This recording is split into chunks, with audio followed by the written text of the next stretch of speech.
She handed him a business card, and his world shattered. The woman standing before him, the deaf stranger he'd just helped order coffee, wasn't a stranger at all. She was the CEO of Meridian Technologies, the company whose negligence had killed his wife, the corporation that had buried the truth and left him to raise their deaf daughter alone. Now she was offering him a job. And he was about to discover that his wife's death wasn't an accident. It was a murder hidden behind lines of corrupted code. If you want to see how silence becomes the most powerful weapon against those who thought they'd gotten away with everything, stay with me until the end. Hit that like button and comment the city you're watching from. I want to see how far this story travels. The rain came down in sheets over Seattle that Monday morning, turning the city into a blur of gray watercolors and rushing shadows. Commuters hunched beneath umbrellas, their footsteps splashing through puddles as they hurried toward warmth and caffeine. The Emerald Brew Coffee House, tucked into the corner of Pine Street and 3rd Avenue, glowed like a beacon against the storm, its windows fogged with condensation, its interior packed with bodies seeking shelter from the downpour. Marcus Chen pushed through the door at 7:43 a.m., already 17 minutes behind schedule. His daughter's doctor appointment had run long, the bus had been delayed, and now he had exactly 12 minutes to grab his shift supervisor's latte before clocking in at the warehouse 3 blocks away. Being late again would mean another write-up, another lecture about reliability, another reminder that at 42 years old, he was hanging onto his job by the thinnest of threads. He joined the line, which snaked nearly to the door, and tried to quiet the drumming anxiety in his chest. The coffee shop smelled of espresso and wet wool, the ambient noise a symphony of grinding beans, hissing steam, and overlapping conversations. Marcus kept his eyes forward, his shoulders slightly hunched, the posture of a man who had learned to take up as little space as possible. 3 years. That's how long it had been since the accident. 3 years since he'd buried Rachel, since he'd watched his career implode, since everything he'd built had crumbled into dust. Now he worked nights at a distribution warehouse, days doing whatever odd jobs he could find, and every spare moment belonged to Lily, his 11-year-old daughter, who had inherited her mother's dark eyes, and through a cruel twist of fate, her own unique silence. Lily had been born deaf. It was something Marcus and Rachel had navigated together, learning ASL, fighting for resources, building a world where their daughter could thrive. But doing it alone, that was different. That was a weight Marcus carried every single day, a weight that sometimes felt like it would crush him. The line moved forward. Marcus checked his phone. 11 minutes now. That's when he noticed her. She stood 3 people ahead of him, a woman in her mid-40s, dressed in an elegant charcoal coat that probably cost more than Marcus made in a month. Her dark hair was pulled back in a sleek twist, and even from behind she carried herself with the unmistakable confidence of someone accustomed to being in charge. But something was wrong. Her shoulders had stiffened, her head was turning slightly, as if trying to catch sounds that kept slipping away. When she reached the counter, Marcus understood why. "Welcome to Emerald Brew." The barista's smile was bright, but her voice was rapid fire. "What can I get started for you today?" The woman in the charcoal coat didn't respond immediately. She raised her hands and began signing, her movements fluid and graceful, the universal language of ASL. She was ordering, Marcus realized, signing her coffee order. The barista's smile faltered. "I'm sorry, I don't. Could you write it down, maybe?" The woman's hands paused. She reached for her phone, began typing something, but the morning rush had grown impatient behind her. "Oh, for God's sake," muttered a man in a business suit, loud enough for everyone to hear. "Some of us have places to be." A nervous laugh rippled through the crowd. Someone else sighed dramatically. The barista looked increasingly uncomfortable, glancing at the growing line as if seeking rescue. The woman in the charcoal coat finally held up her phone, showing the screen to the barista. Her expression remained composed, but Marcus caught the slight tremor in her hands, the smallest crack in her armor. "A soy latte with an extra shot?" The barista squinted at the screen. "What size? Can you show me?" Before the woman could respond, the man in the business suit pushed forward. "Just give her whatever and let's move on. This is ridiculous." More laughter, louder this time. Someone near the back muttered something about people holding up the line. Another voice, female, dripping with faux sympathy, said, "Maybe she should go somewhere with better service, you know? Somewhere that can accommodate that." That. The word hung in the air like a slap. Marcus watched the woman's face. She couldn't hear the cruelty behind her, couldn't catch the words themselves, but she could see the expressions, read the body language, feel the collective weight of impatience and dismissal pressing against her back. Her composure remained intact, but her eyes, God, her eyes.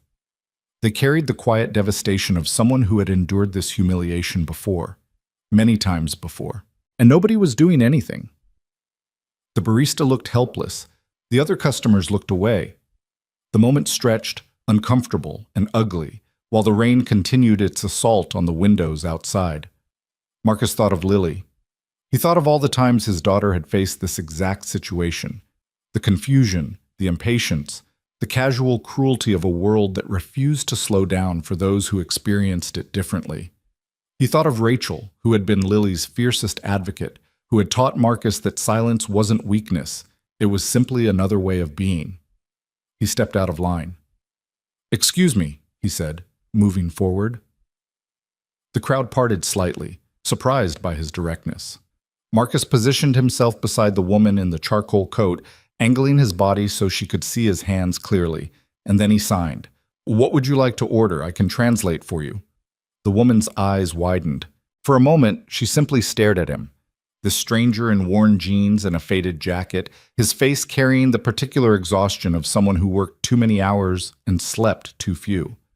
Then something shifted in her expression. Relief, gratitude, and something else. Something Marcus couldn't quite name. "A soy latte," she signed back, her movements regaining their fluidity. "Extra shot, grande, and a blueberry scone if they have one." Marcus turned to the barista and relayed the order out loud. "Grande soy latte with an extra shot and a blueberry scone." "Oh!" The barista's face flooded with relief. "Yes, absolutely. Coming right up." The man in the business suit scoffed. "Finally! Was that so hard?" Marcus turned to look at him. Didn't say anything. Didn't need to. There was something in Marcus's gaze, a quiet, unwavering steadiness, that made the man look away first. The crowd behind them fell silent. The moment passed. The woman paid for her order and stepped aside to wait. Marcus returned to his place in line, aware that he'd just lost another 3 minutes. His supervisor's latte would have to wait. The write-up was probably inevitable now. Worth it, he thought. Always worth it. When the woman's order was ready, she collected it and turned to leave. But instead of walking out the door, she approached Marcus, who had just reached the counter himself. He felt her presence before he saw her, that particular stillness of someone waiting to be acknowledged. He turned, and she smiled at him. It was a genuine smile, warm despite the formal lines of her face. "Thank you," she signed. "You didn't have to do that." "Everyone deserves to be heard," Marcus signed back. It was something Rachel used to say. The words came automatically, muscle memory and old grief intertwined. The woman studied him for a long moment. Something flickered across her features. Recognition? Curiosity? Marcus couldn't tell. Then she reached into her coat pocket and withdrew a small silver case. She opened it, removed a business card, and pressed it into his hands. "I think you might be exactly the kind of person I've been looking for," she signed. "Please, consider it." Before Marcus could respond, she was gone. Out the door and into the rain, her charcoal coat disappearing into the gray morning crowd. Marcus looked down at the card in his hands. The world stopped. For a moment, he couldn't breathe, couldn't think. The noise of the coffee shop faded to a distant hum as his eyes traced the embossed letters, reading them once, twice, 3 times, certain he must be hallucinating. Elena Vasquez, Chief Executive Officer, Meridian Technologies. Meridian Technologies, the company whose autonomous driving software had malfunctioned 3 years ago. The company whose negligence had sent a delivery truck careening through a red light. The company whose lawyers had buried evidence, paid off witnesses, and ensured that no one was ever held accountable for the accident that had killed Rachel Chen, Marcus's wife, Lily's mother, while she walked home from the grocery store on a sunny Thursday afternoon. "Sir?" The barista's voice cut through his paralysis. "Sir, can I take your order?" Marcus looked up, his face pale, his hands shaking. The business card felt like poison in his grip.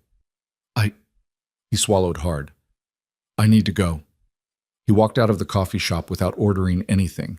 The rain soaked through his jacket immediately, plastering his dark hair to his forehead, running down his face like tears. He didn't notice.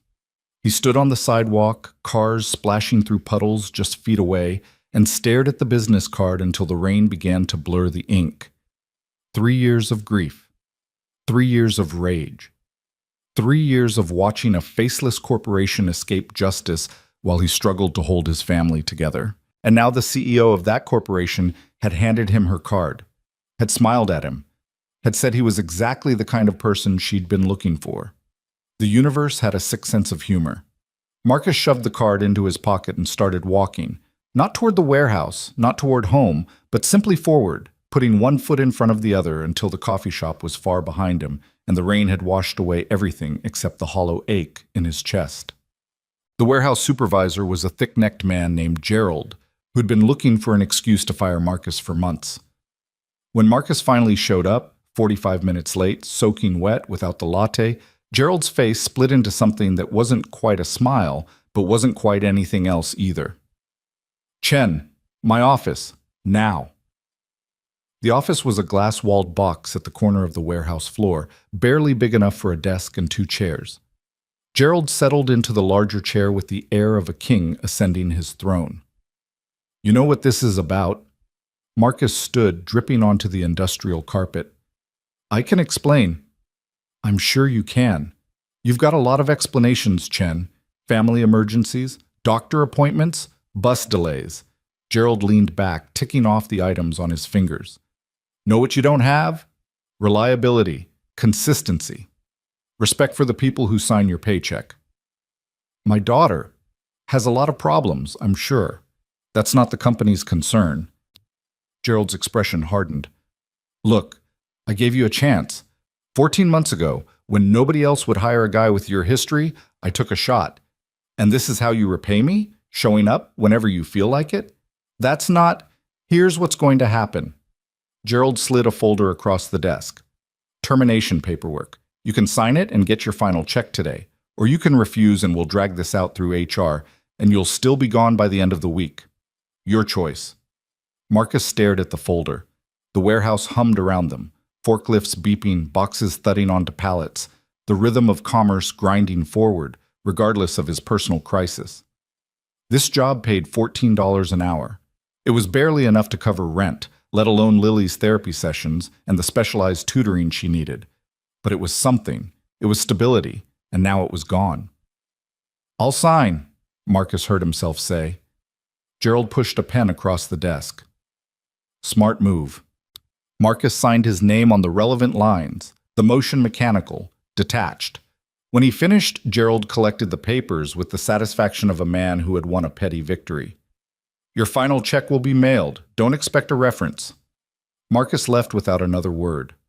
The warehouse floor stretched before him, vast and indifferent, row after row of inventory waiting to be shipped, lives boxed up and distributed to addresses he would never see.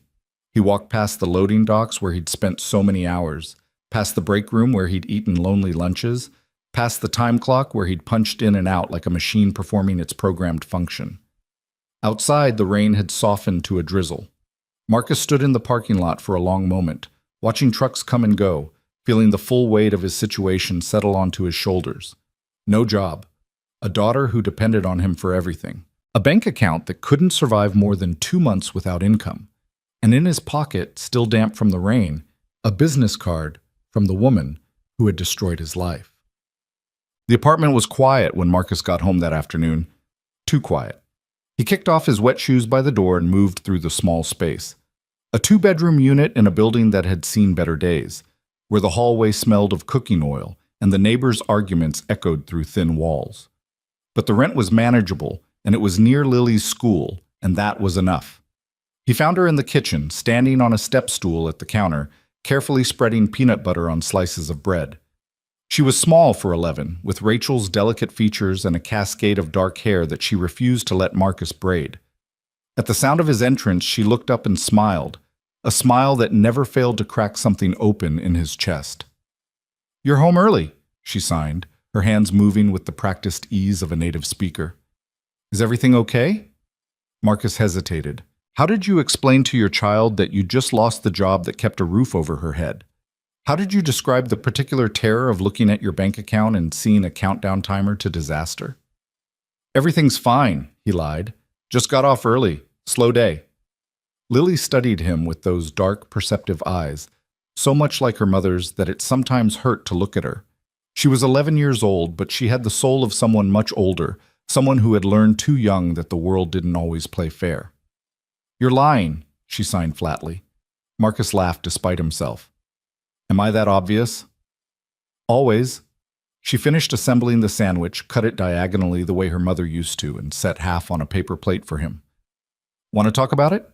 He sat at the small kitchen table, looking at the sandwich, at the water stains on the ceiling, at his daughter's patient face. Maybe later, he said, signing and speaking simultaneously, a habit he had developed years ago during the early days of learning ASL. How was school? Lily shrugged, joining him at the table with her half of the sandwich. Same as always, we had a substitute who kept forgetting to face me when she talked, and Derek Holloway told everyone I was creepy quiet. Derek Holloway is an idiot. Agreed. She took a bite of her sandwich, chewing thoughtfully. I wish Mom was here. She always knew what to say when people were mean. The words hit Marcus like a physical blow. He set down his sandwich, struggling to keep his expression steady. Yeah, he managed. Me too.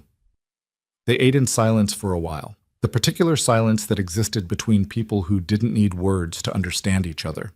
Marcus thought about the business card still in his pocket, wondered if he should show it to Lily, and decided against it. She was 11. She didn't need to carry the weight of his rage on top of everything else. But children, he had learned, noticed everything. Something happened today, Lily signed. Something bad. I can tell. Marcus sighed. There was no point in deflecting. I lost my job. Her face didn't change. No shock, no tears, no childish panic. Just that same steady gaze, processing the information with a maturity that broke his heart. We'll be okay, she signed eventually. We always are. We will be, Marcus agreed, though he wasn't entirely sure he believed it. What happened? I was late. Too many times. He paused, debating how much to share. But something else happened too, before work, at the coffee shop. He told her the story, the woman struggling to order, the cruelty of the crowd, his decision to step in and help. Lily's eyes brightened as he described the interaction, the way the woman's relief had washed over her face. You did a good thing, she signed when he finished. Mom would have been proud. Marcus's throat tightened. I know. Did she say thank you? She did. She also... He stopped, weighing his words. She gave me her business card. She said I was the kind of person she'd been looking for. Like for a job? I think so. Maybe. Marcus reached into his pocket and pulled out the card, still damp at the edges. He held it up so Lily could see the name. Her brow furrowed as she read. Elena Vasquez, Meridian Technologies. A pause. Then understanding dawned, slow and terrible, across her face. Daddy, I know. That's the company. I know, sweetheart. Lily was silent for a long moment, her small hands folded in her lap. When she finally looked up, her eyes were glistening. What are you going to do? Marcus stared at the card in his hands. The ink had begun to smear where the rain had soaked through, but the name was still legible. Elena Vasquez. The woman he'd helped. The woman who ran the company that had killed his wife. I don't know, he said honestly. I really don't know. That night, after Lily was asleep, Marcus sat in the dark of his bedroom and stared at the ceiling.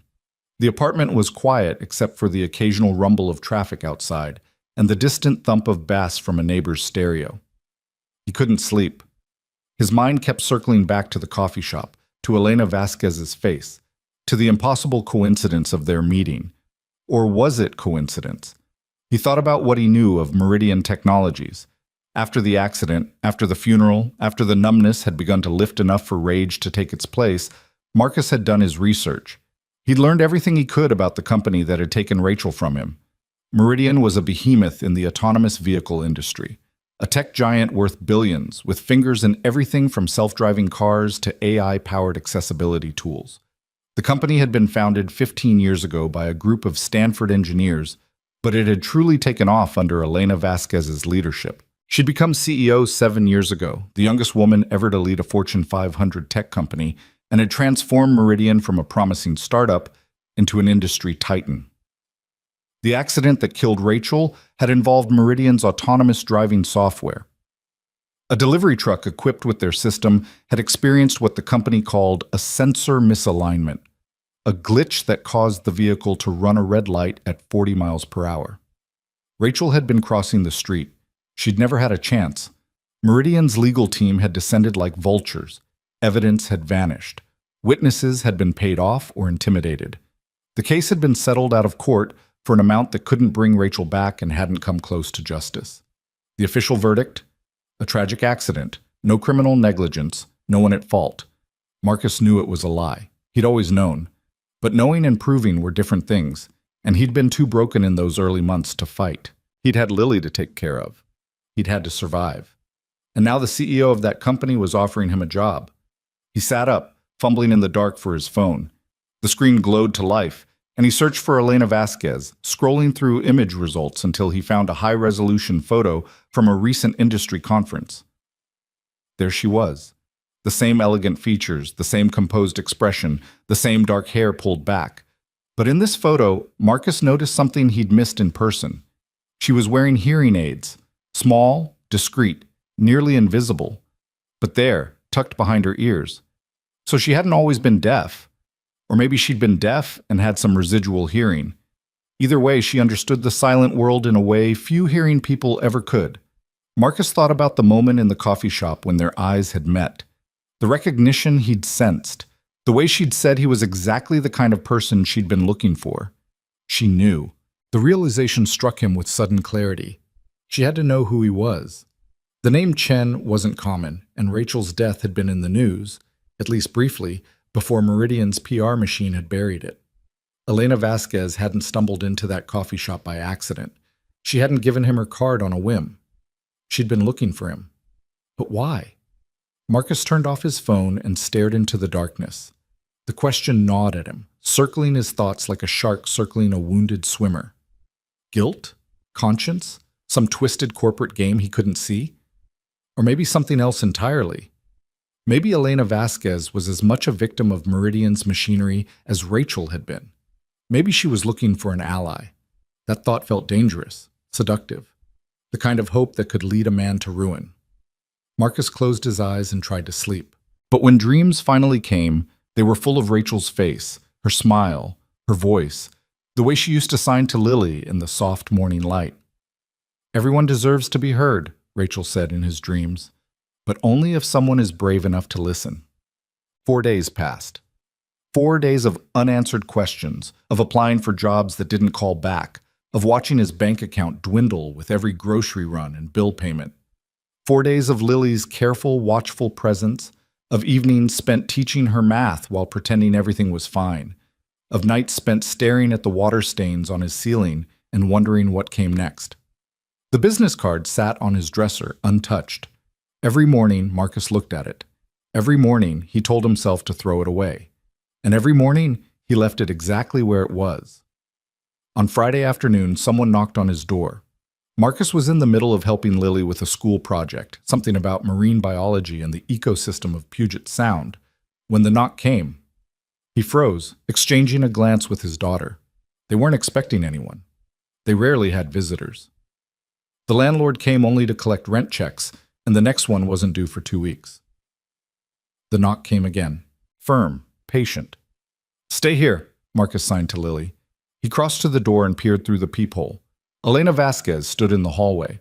She was dressed more casually than she'd been at the coffee shop. Dark jeans, a cream-colored blouse, a lightweight jacket.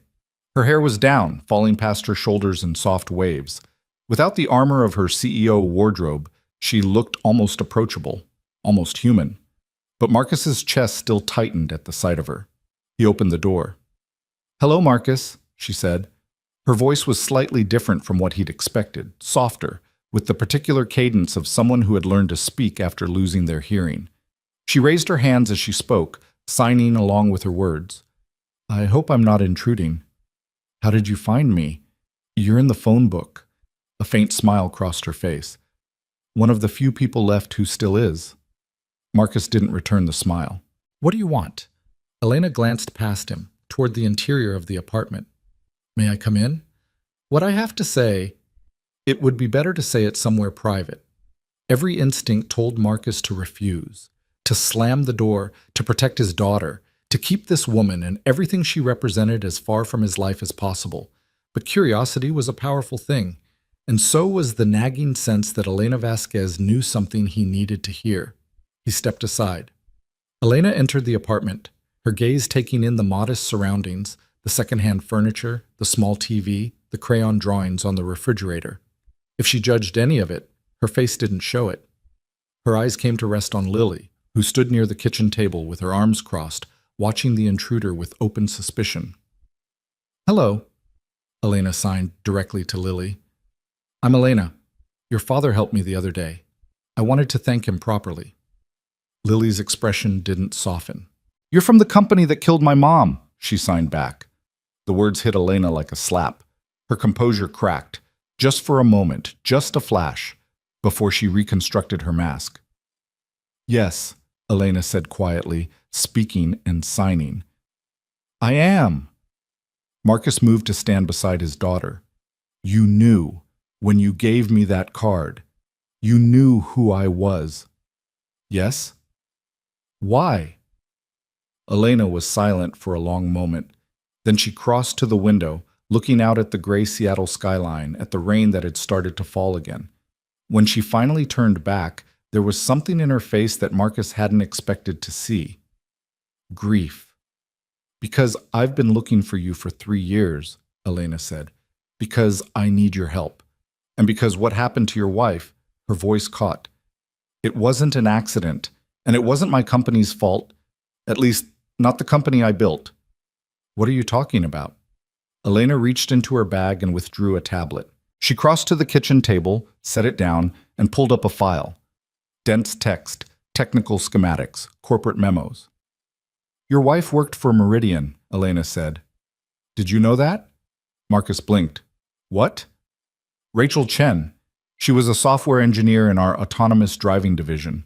She worked on the safety protocols for the same system that... Elena paused, steadying herself. She was one of our best. And 6 weeks before she died, she filed an internal report with the safety board. A report that documented critical vulnerabilities in our driving software. Vulnerabilities that could cause exactly the kind of malfunction that killed her. The room felt like it was tilting. Marcus gripped the back of a chair. That's impossible. Rachel was a marketing consultant. She worked for an ad agency. That's what she told you. Elena's eyes were steady, unblinking. She was under a non-disclosure agreement.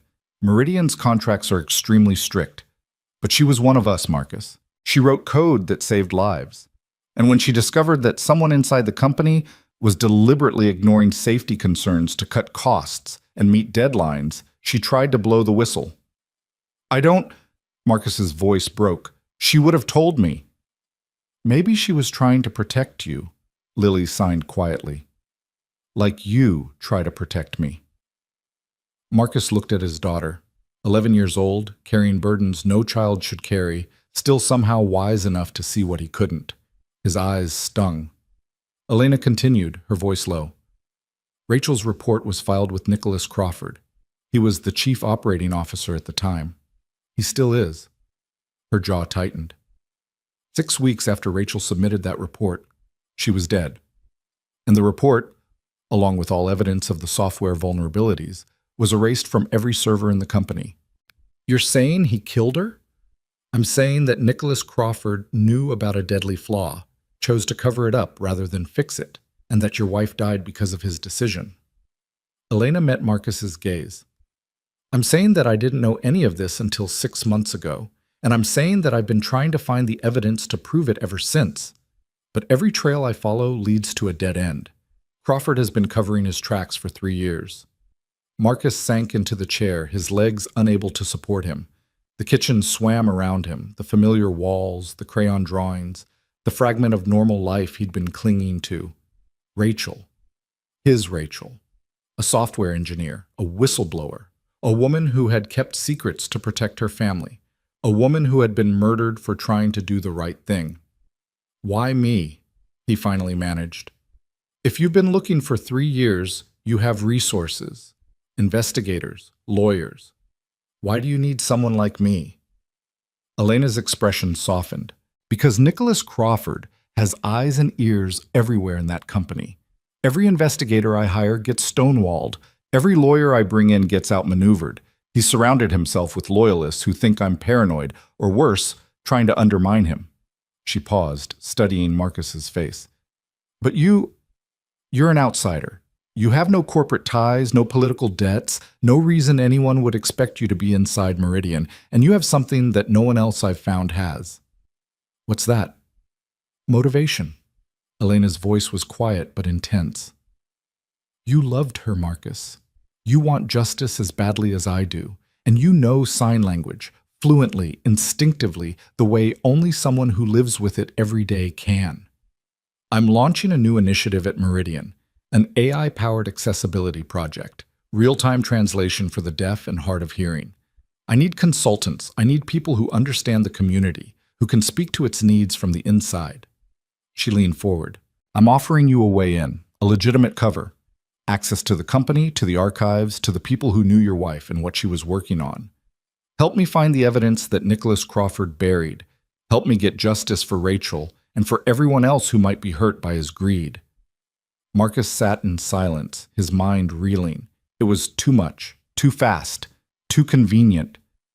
Every survival instinct he'd developed over 3 years of struggle screamed that this was a trap, a manipulation, a cruelty dressed up as opportunity. But underneath the fear, something else stirred. Something that had been dormant for 3 years, buried under grief and exhaustion and the relentless grind of survival. Hope. Dangerous, reckless hope. I need time, he said finally. I need to think. Elena nodded. Of course. She reached into her bag again and withdrew a folder, paper this time, thick with documents. Everything I know is in here, the timeline, the evidence I've gathered, the gaps I'm still trying to fill. Read it, consider it, and then call me. She placed the folder on the table beside the tablet. I'll be waiting. She moved toward the door, pausing at the threshold to look back at Lily. Your father is a good man, she signed. He helped a stranger when no one else would. That takes courage. Lily didn't respond, but something in her expression shifted, the faintest crack in her armored skepticism. Elena looked at Marcus one final time. I know this is hard. I know you have every reason not to trust me, but I need you to understand something. I loved your wife too. Not the way you did. I never met her in person, but I loved what she stood for. The integrity, the courage to speak up when speaking up might cost her everything. Her voice wavered. She was trying to save lives, and she died for it. That's not something I can live with. Not anymore. She left, closing the door softly behind her. The apartment fell silent. Marcus stared at the folder on the table, at the tablet still glowing with documents, at his daughter's face, watchful and waiting. What are you going to do? Lily signed. Marcus thought about the warehouse, about the endless cycle of jobs that didn't last and bills that never stopped, about the look on Rachel's face in their wedding photos, the sound of her laugh, the way she had signed to Lily every night before bed. I love you to the moon and back. I'm going to read, Marcus said finally, and then I'm going to decide. Lily nodded slowly. Then she came to him, wrapped her arms around his waist, and held on tight. Marcus hugged her back, breathing in the familiar scent of her shampoo, feeling the small, fierce heartbeat against his chest. Outside, the rain fell harder. Inside, a man held his daughter and stared at a folder full of secrets, a door that could lead to justice or destruction, clarity or madness. Either way, there was no going back now. The silence between them was heavy with possibility, and somewhere in that silence, a dead woman's voice whispered, Everyone deserves to be heard, but only if someone is brave enough to listen. Marcus picked up the folder. He began to read. The document spread across Marcus's kitchen table told a story he had never imagined, a story of the woman he thought he knew, rewritten in corporate memos and technical specifications and encrypted emails that Elena Vasquez had somehow managed to recover from Meridian's buried archives. Rachel Chen had not been a marketing consultant. She had been a senior software engineer, one of the lead architects of Meridian's autonomous driving safety protocols. For 4 years, she had worked in a secure facility on the company's East Campus, writing code that was supposed to prevent exactly the kind of accident that had killed her. She had been brilliant, she had been trusted, and she had been lying to Marcus every single day of their marriage. He read until 3 in the morning, until the words blurred together and his coffee went cold and Lily had long since fallen asleep in her bedroom down the hall. He read about Rachel's hiring, her promotions, her glowing performance reviews. He read about the project she'd been assigned to, something called Guardian, an AI-powered safety system designed to detect and prevent autonomous vehicle malfunctions in real time. And he read about the 6 weeks before her death. The internal report Rachel had filed was damning. She had discovered that Meridian's latest software update,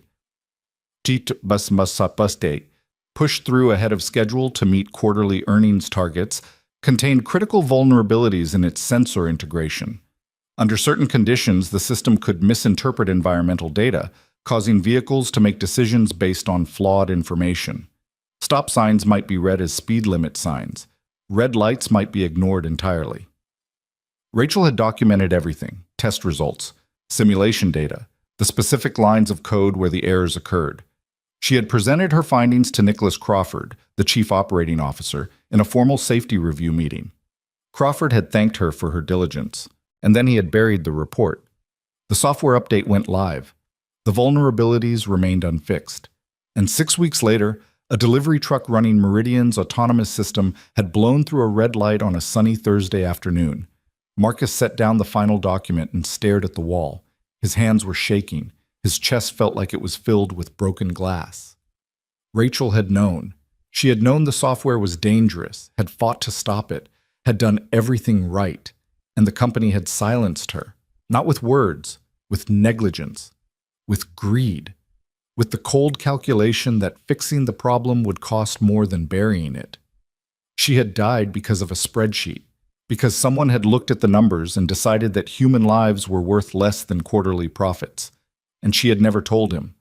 That part hurt almost as much as the rest. All those nights when Rachel had come home tired, distracted, carrying a weight she refused to share. All those mornings when she had kissed him goodbye with something haunted in her eyes. He had assumed it was work stress, the ordinary pressures of a demanding job.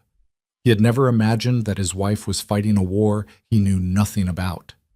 Why hadn't she trusted him? Why hadn't she let him help? The answer came to him slowly, painfully, as dawn began to lighten the windows.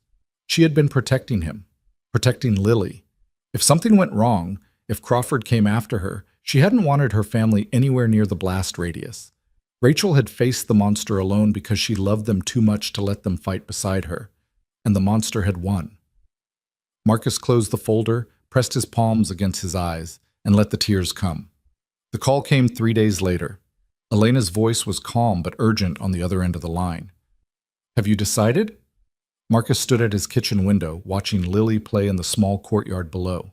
She was throwing a ball against the wall, catching it, throwing it again, a solitary game she had invented to fill the hours when other children were at playdates and birthday parties.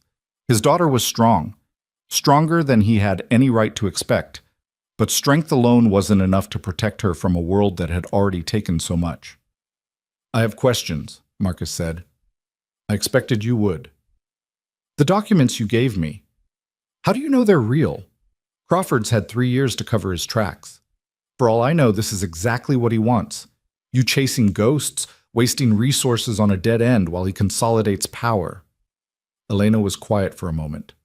When she spoke again, her voice carried a weight that hadn't been there before. "I understand your skepticism. Truly I do. But I need you to understand something about Nicholas Crawford. He's not just covering his tracks. He's building something." "Building what?" "A case against me. He's been positioning himself for years, cultivating allies on the board, planting seeds of doubt about my leadership. 6 months ago, I started hearing whispers that he was preparing to make a move, to push me out of my own company. Elena's breath caught. That's when I started digging. That's when I found the first traces of what really happened to your wife. Marcus turned away from the window. So this is about your job, your power. You're not trying to get justice for Rachel. You're trying to save yourself. Both things can be true. Elena's voice didn't waver. Yes, I'm fighting to keep my company, the company I built from nothing, that I've dedicated my life to. But that doesn't make what happened to Rachel any less real. It doesn't make Crawford any less guilty. A pause. I'm not asking you to trust me, Marcus. I'm asking you to trust the evidence. Come to Meridian, see for yourself. If you decide I'm lying, you can walk away. But if you decide I'm telling the truth, then what? We take down a billionaire COO with a folder full of recovered emails. You think that's going to work? No, that's why I need someone on the inside, someone Crawford doesn't see coming. Marcus closed his eyes. He thought about Lily, about the stack of bills on his counter, about the job applications that had gone unanswered and the savings account that was hemorrhaging money by the day. He thought about Rachel, not the wife he had mourned for 3 years, but the woman he was only now beginning to know. The fighter, the whistleblower, the engineer who had tried to save lives and been destroyed for it. What would Rachel want him to do? The answer was obvious. Terrifying, but obvious. When do I start? The Meridian Technologies campus sprawled across 40 acres of prime Seattle real estate, a gleaming monument to the future that technology promised and rarely delivered. Marcus had driven past it 100 times over the years. The curved glass buildings, the manicured lawns, the fleet of autonomous vehicles gliding silently through the parking structures, but he had never imagined he would walk through its doors. He did now, on a crisp Tuesday morning, wearing a borrowed suit that didn't quite fit and carrying a briefcase that contained nothing but his lunch and a photograph of Rachel. The lobby was a cathedral of light and steel, designed to inspire awe and intimidate visitors in equal measure. Holographic displays floated in midair, showcasing Meridian's latest innovations. Employees moved past in clusters, their conversations a blur of technical jargon and corporate enthusiasm. And everywhere, on the walls, on the screens, embedded in the very architecture, was the company logo, a stylized M that seemed to reach toward the sky. Elena met him at the security desk, her presence immediately shifting the energy of the room. Heads turned, conversations paused. Whatever rumors might be circulating about the CEO, she still commanded respect on her own territory.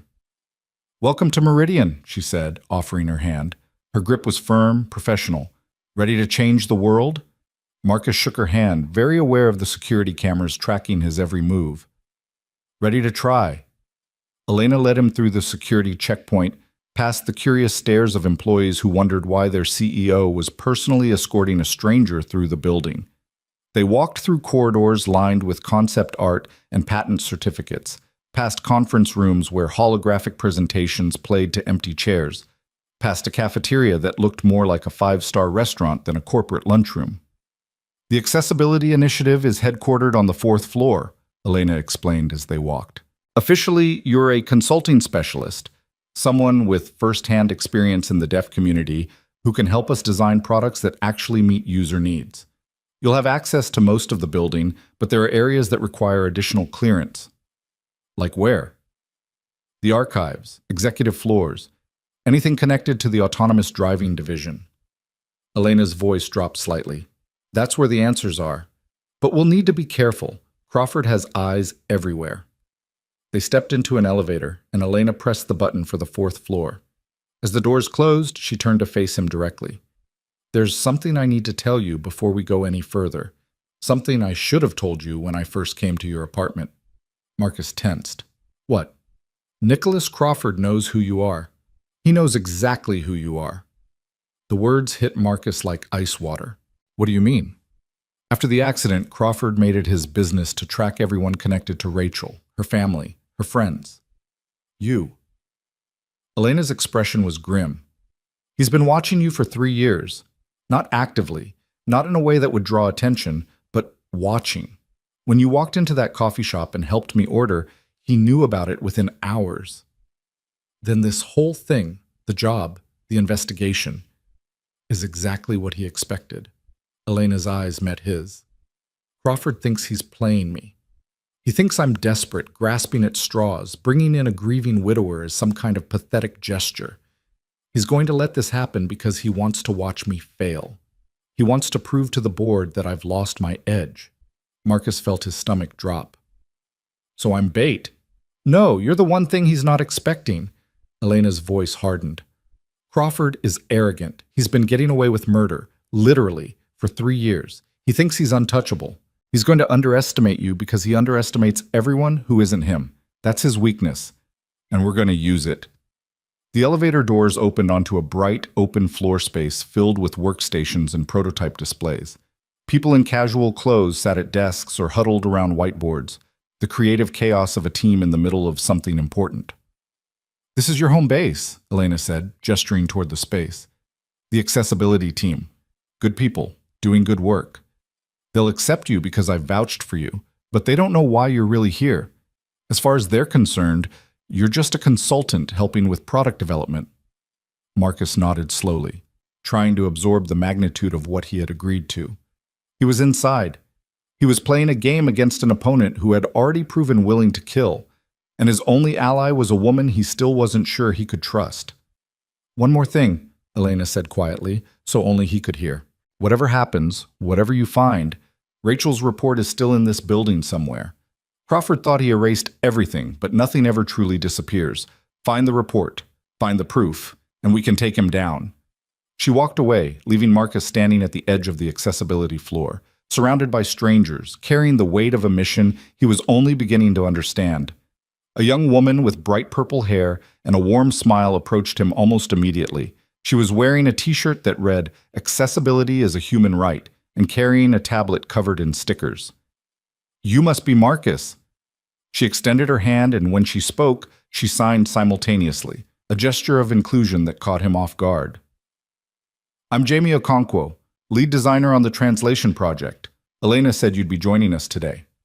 Marcus shook her hand, forcing himself to return the smile. "That's me, reporting for duty." "Excellent. Come on, I'll show you around, introduce you to the team." Jamie gestured toward the workspace. "Fair warning, we're a little intense around here. This project is Elena's baby, and she's given us basically unlimited resources to get it right. Real-time sign language translation that actually works, not that garbage app stuff that can barely handle hello and goodbye. We're talking full conversational fluency." As Jamie led him through the floor, introducing him to engineers and designers and researchers, Marcus found himself genuinely impressed. These people believed in what they were doing. They cared about the deaf community, understood its needs, wanted to create something that would actually help.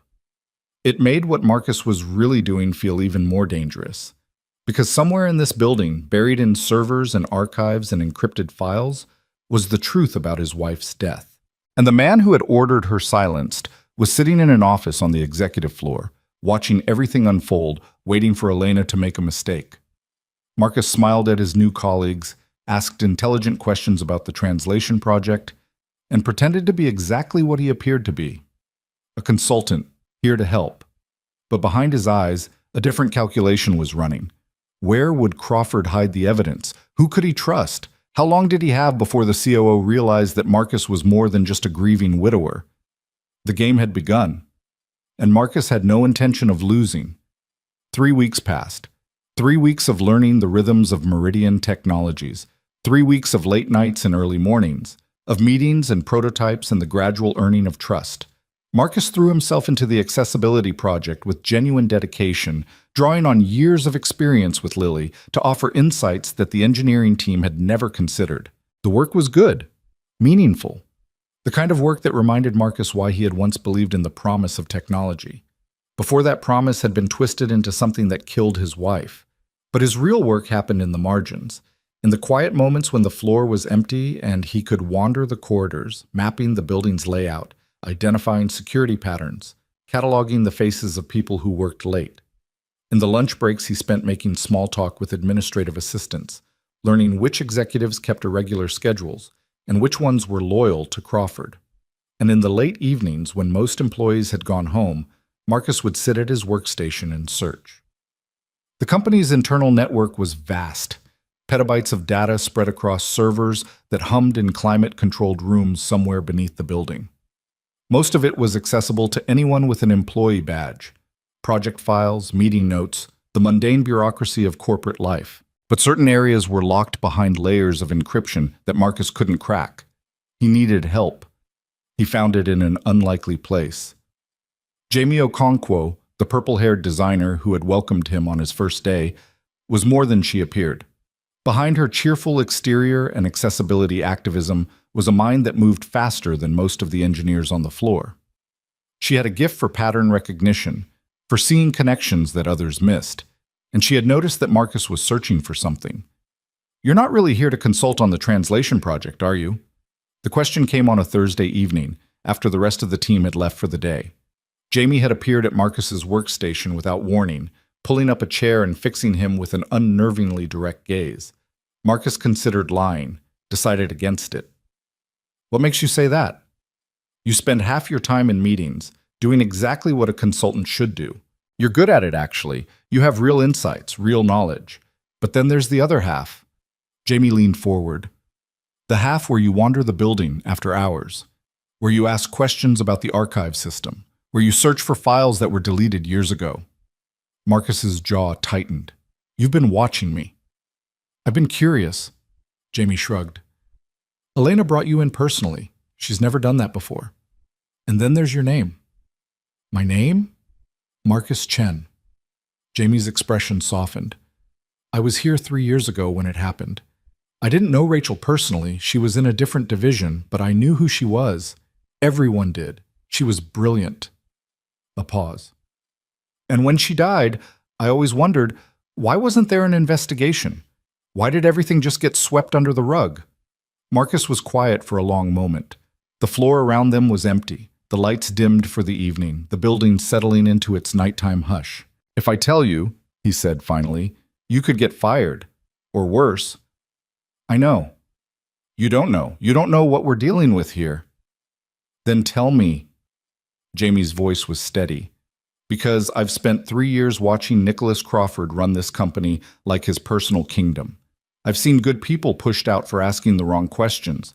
I've seen projects get canceled overnight when they threaten someone's quarterly bonus." Her jaw set. "I'm tired of pretending I don't see it. I want to help."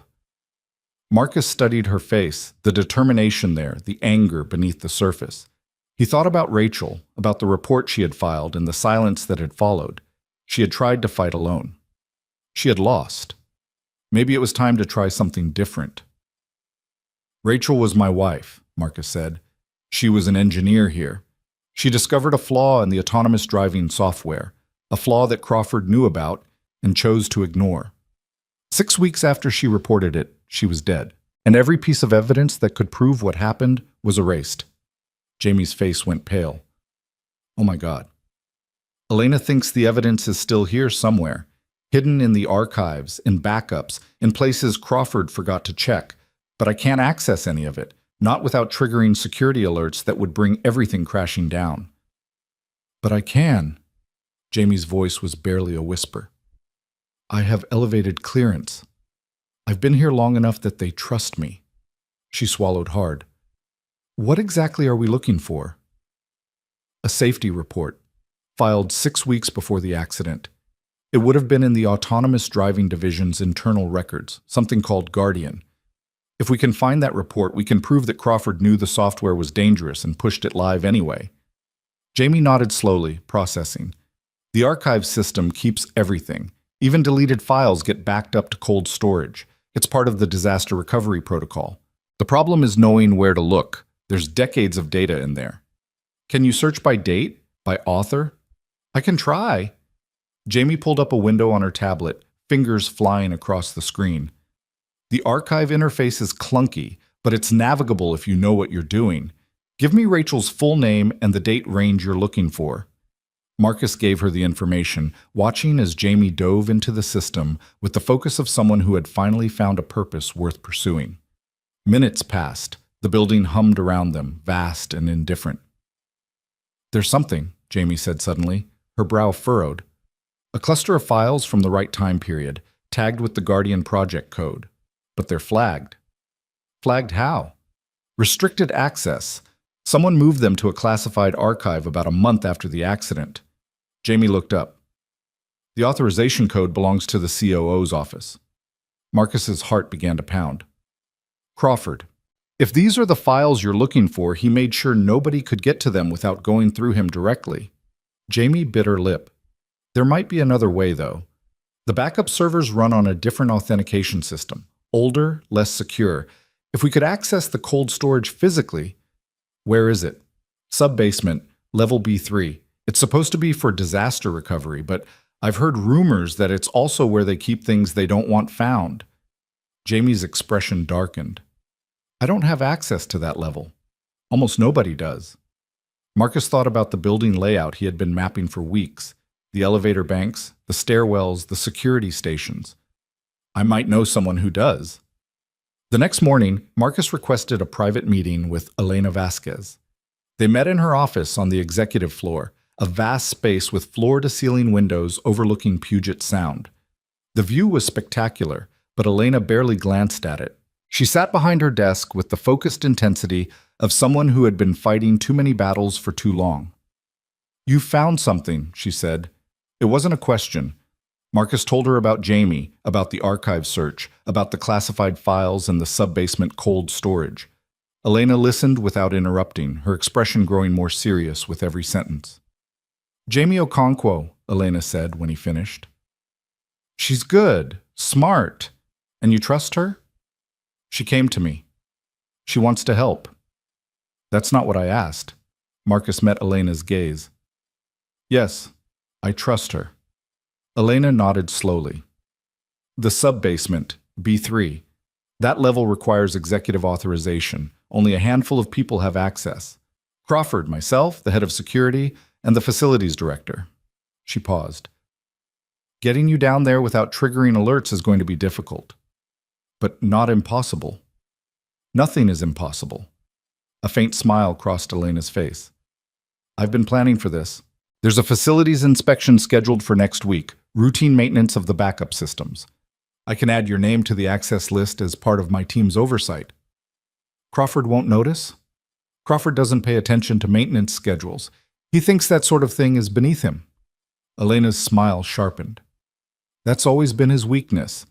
He focuses on power and forgets about infrastructure." Marcus leaned forward. "There's something else. When Jamie searched the archive, she found the files, but they were classified. Crawford's authorization code. He moved them personally." Elena's expression flickered. "That means he didn't just erase them. He kept them." "Why would he do that?" "Insurance." Elena's voice turned cold. "Crawford is a careful man. He covers his tracks, but he also keeps leverage. Those files might be evidence against him, but they could also be evidence against other people. People who helped him, who turned a blind eye, who profited from the cover-up." She paused. "If he goes down, he wants to make sure he's not going alone." The implications sank in slowly. This wasn't just about one man's crimes. It was about a system, a network of complicity that reached through the entire company. "How deep does this go?" Marcus asked. "I don't know. That's what terrifies me." Elena stood and moved to the window, staring out at the gray waters of the Sound. "I built this company. I poured my life into it. And now I'm discovering that it's been rotting from the inside for years, maybe since the beginning." She turned back to face him. "Finding those files isn't just about justice for Rachel. It's about knowing the truth, all of it, whatever it costs." Marcus rose to his feet. "Then let's go find it." The inspection was scheduled for Tuesday. 5 days of waiting, of pretending, of going through the motions of his consulting role while his mind churned with possibilities and fears. Jamie continued her own research, digging through accessible records for any trace of Rachel's work, building a timeline that grew more damning by the day. And through it all, Marcus felt the weight of Nicholas Crawford's presence, a shadow that seemed to fall across every corridor, every meeting, every casual conversation. The COO was everywhere and nowhere, a force that shaped the company without ever quite revealing itself. On Monday night, the night before the inspection, Marcus went home to find Lily waiting for him at the kitchen table. She had her homework spread out in front of her, but she wasn't working. She was watching the door, her dark eyes serious. "You've been coming home late," she signed. "Every night for weeks." Marcus set down his briefcase and pulled up a chair across from her. "I know. I'm sorry. Mom used to come home late too. Before." Lily's hands moved slowly, deliberately. She had the same look you have now, like she was carrying something heavy. Marcus felt his throat tighten. "Lily, I'm not a little kid anymore. I know something's happening, something about Mom." Lily's eyes glistened. "I heard you and the lady talking when she came to the apartment. I read her lips through the crack in my door." Of course she had. His daughter missed nothing. "What do you know?" Marcus asked. "That Mom worked at the company that killed her, that someone covered it up, that you're trying to find proof." Lily's chin trembled. "That it might be dangerous." Marcus reached across the table and took his daughter's hands in his. She was 11 years old. She had already lost her mother, and now he was risking everything they had left on a gamble that might destroy them both. "I have to do this," he said, signing and speaking together. "For your mom, for the truth. But if you want me to stop, if you want me to walk away and never look back, I will. You're more important to me than justice. You're more important than anything." Lily was quiet for a long moment. Then she squeezed his hands and looked up at him with an expression that was pure Rachel, that same fierce, unbreakable determination. "Find the truth," she signed. "Mom would have wanted you to. I want you to." A pause. "Just promise me you'll come home." "I promise." She held his gaze for a moment longer, then released his hands and returned to her homework. The conversation was over. The decision was made. Marcus watched his daughter for a moment, her bent head, her careful concentration, her quiet strength, and felt something shift in his chest, not just grief anymore, or rage, or the cold hunger for justice. Hope. The inspection went smoothly at first. Marcus arrived at Meridian at 6 a.m. before most employees. He was wearing the same borrowed suit, carrying the same briefcase, but this time the briefcase contained something different. A portable drive capable of copying massive amounts of data in minutes. Elena met him at the security desk, accompanied by 2 facilities staff members who barely glanced at Marcus before leading the group toward the service elevator.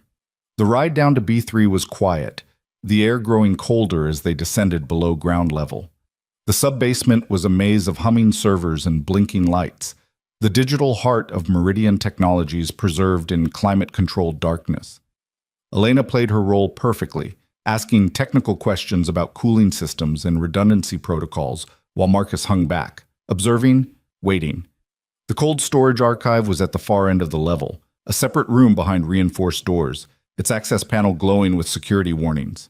The facilities director swiped his badge and punched in a code, and the doors slid open with a hydraulic hiss. "Routine check," Elena said to the director. "I need to verify the integrity of some archived files for the accessibility project. Historical research." The director nodded and stepped aside. "Take your time. I'll be checking the ventilation systems down the hall." Elena and Marcus entered the archive. The doors closed behind them. The room was smaller than Marcus had expected. Rows of old-fashioned server racks lined the walls, their indicator lights blinking in patterns that seemed almost organic. The temperature was frigid, the air carrying the faint metallic smell of electronics. "We have maybe 15 minutes, Elena said quietly. "Find the files, copy everything you can." Marcus moved to the nearest terminal, a dusty interface that looked like it hadn't been touched in years. He powered it on, watching as ancient software flickered to life. "Jamie gave me the search parameters," he said, his fingers moving across the keyboard. "If the files are here, I'll find them." The search took longer than he'd hoped. The archive system was labyrinthine, organized by dates and project codes that seemed designed to obscure rather than reveal. But slowly, methodically, Marcus narrowed down the possibilities. And then he found it. A folder labeled Guardian 2021 Safety Review, buried 3 levels deep in a subsystem that had been marked as decommissioned. Inside were dozens of files, documents, emails, test results, video recordings. Everything Rachel had compiled, everything Crawford had tried to erase. "Got it," Marcus breathed. He connected the portable drive and started the transfer. The progress bar crawled across the screen. 30%, 40, 50. Behind them, the archive door beeped. Marcus and Elena turned simultaneously. The door slid open and Nicholas Crawford walked in. He was taller than Marcus had expected. A lean, silver-haired man with the cold eyes of a predator and the smile of a politician. He was wearing an impeccable gray suit, and he moved with the easy confidence of someone who had never been denied anything in his life. "Elena," Crawford said, his voice smooth as silk, "I heard you were conducting an inspection. Imagine my surprise when I discovered you'd visited our most sensitive archive." His gaze shifted to Marcus. "And you've brought a guest. How thoughtful." Elena's composure didn't waver. "Nicholas, this is a routine facilities check, nothing more." "Is it?" Crawford stepped further into the room, his eyes moving to the terminal where the transfer was still in progress. 70%, 75. "Because that doesn't look routine to me." Marcus forced himself to stay calm. The drive was still copying. He needed more time. "Mr. Crawford," Marcus said, "I'm a consultant with the accessibility team. I was told this inspection was standard procedure." "Ah, yes. The consultant." Crawford's smile widened, but his eyes remained cold. "Marcus Chen. I know exactly who you are, Mr. Chen. I've known since the moment Elena brought you into this company." 80%. "You're wondering why I let it happen," Crawford continued, circling the room like a shark. "Why I didn't have you removed immediately. The answer is simple. I wanted to see how far you would go, how far Elena would go." He stopped, facing them both. "And now I know." 90%. "Whatever you think you're going to accomplish," Crawford said, "you're too late. Those files won't help you. Every piece of evidence in this room can be explained, recontextualized, attributed to mechanical error rather than deliberate negligence. My lawyers have been preparing for this possibility for 3 years." The transfer completed. Marcus pulled the drive and slipped it into his pocket. "Maybe," Marcus said, his voice steady despite the fear coursing through him. "But you won't know what we have until it's too late." Crawford's smile finally faded. For the first time, something dangerous flickered behind his eyes. "You're making a mistake, Mr. Chen. A very serious mistake." He turned to Elena. "Both of you are. This company is mine. I built it alongside you, Elena, and I will not let you destroy it to soothe your conscience." "You destroyed it," Elena said, her voice cold. "The moment you covered up Rachel Chen's report. The moment you chose profits over lives. I made difficult decisions. Decisions you were too soft to make." Crawford straightened his tie. "But this isn't over. Not by a long shot." He turned and walked out of the archive, the door sliding shut behind him. Marcus and Elena stood in silence for a long moment. Then Elena turned to him, her face pale but determined. "We need to move, now, before he has time to react." Marcus pulled the drive from his pocket. The weight of it, all that data, all that truth, felt enormous in his palm. "I have what we need." "Then let's end this." They left the archive together, moving through the frozen corridors of the sub-basement, toward the elevator that would carry them back to the world above. Behind them, in the cold silence of the data tomb, the servers hummed on, guardians of secrets that were finally coming to light. The elevator doors opened onto the ground floor lobby, and Marcus felt the weight of the portable drive in his pocket like a heartbeat, steady, insistent, alive with possibility. Beside him, Elena moved with the controlled urgency of someone who understood that the clock had started ticking the moment Crawford walked into that archive. "We need to get off campus," Elena said quietly, her lips barely moving as they passed the security desk. "Crawford will lock down the building the moment he reaches his office. We have maybe 10 minutes. They walked through the lobby at a measured pace, neither too fast nor too slow, two colleagues leaving for an early lunch. The morning sunlight streamed through the glass walls, casting long shadows across the polished floor. Everything looked normal. Everything felt like a trap about to spring. Marcus's phone buzzed in his pocket. He glanced at the screen. A message from Jamie. "Something's wrong. Security just swept through the floor asking about you. Get out now." He showed the message to Elena. Her expression didn't change, but her pace quickened almost imperceptibly. They were 15 feet from the main entrance when the alarm started. The sound was deafening, a pulsing klaxon that echoed off the glass walls and froze everyone in the lobby mid-step. Red lights began flashing above the doors. The security guards at the entrance drew together, blocking the exit, their hands moving to their radios. "Building lockdown initiated," a calm, automated voice announced. "All personnel, please remain in place. This is not a drill." Elena grabbed Marcus's arm, pulling him toward a side corridor. "This way. There's a service exit near the loading dock." They moved quickly now, abandoning all pretense of casual departure. The corridor was empty. Most employees were still at their desks, confused by the alarm. But Marcus could hear footsteps behind them, voices shouting into radios, the organized chaos of a security response mobilizing. "Crawford moved faster than I expected," Elena said as they ran. "He must have had protocols in place for exactly this scenario. Can we still get out?" "If we're lucky." Elena took a sharp left, then pushed through a set of double doors into a concrete stairwell. The loading dock has its own security system, separate from the main building. It might not be locked down yet. They descended 2 flights, their footsteps echoing in the utilitarian space. Marcus's heart was pounding, his mind racing through scenarios. If they were caught now, with the drive in his pocket, it was over. Crawford would have them arrested, or worse, he would make them disappear, just as he had made Rachel's report disappear. The stairwell ended at a heavy metal door marked "Authorized Personnel Only." Elena swiped her badge, and after an agonizing pause, the lock clicked green.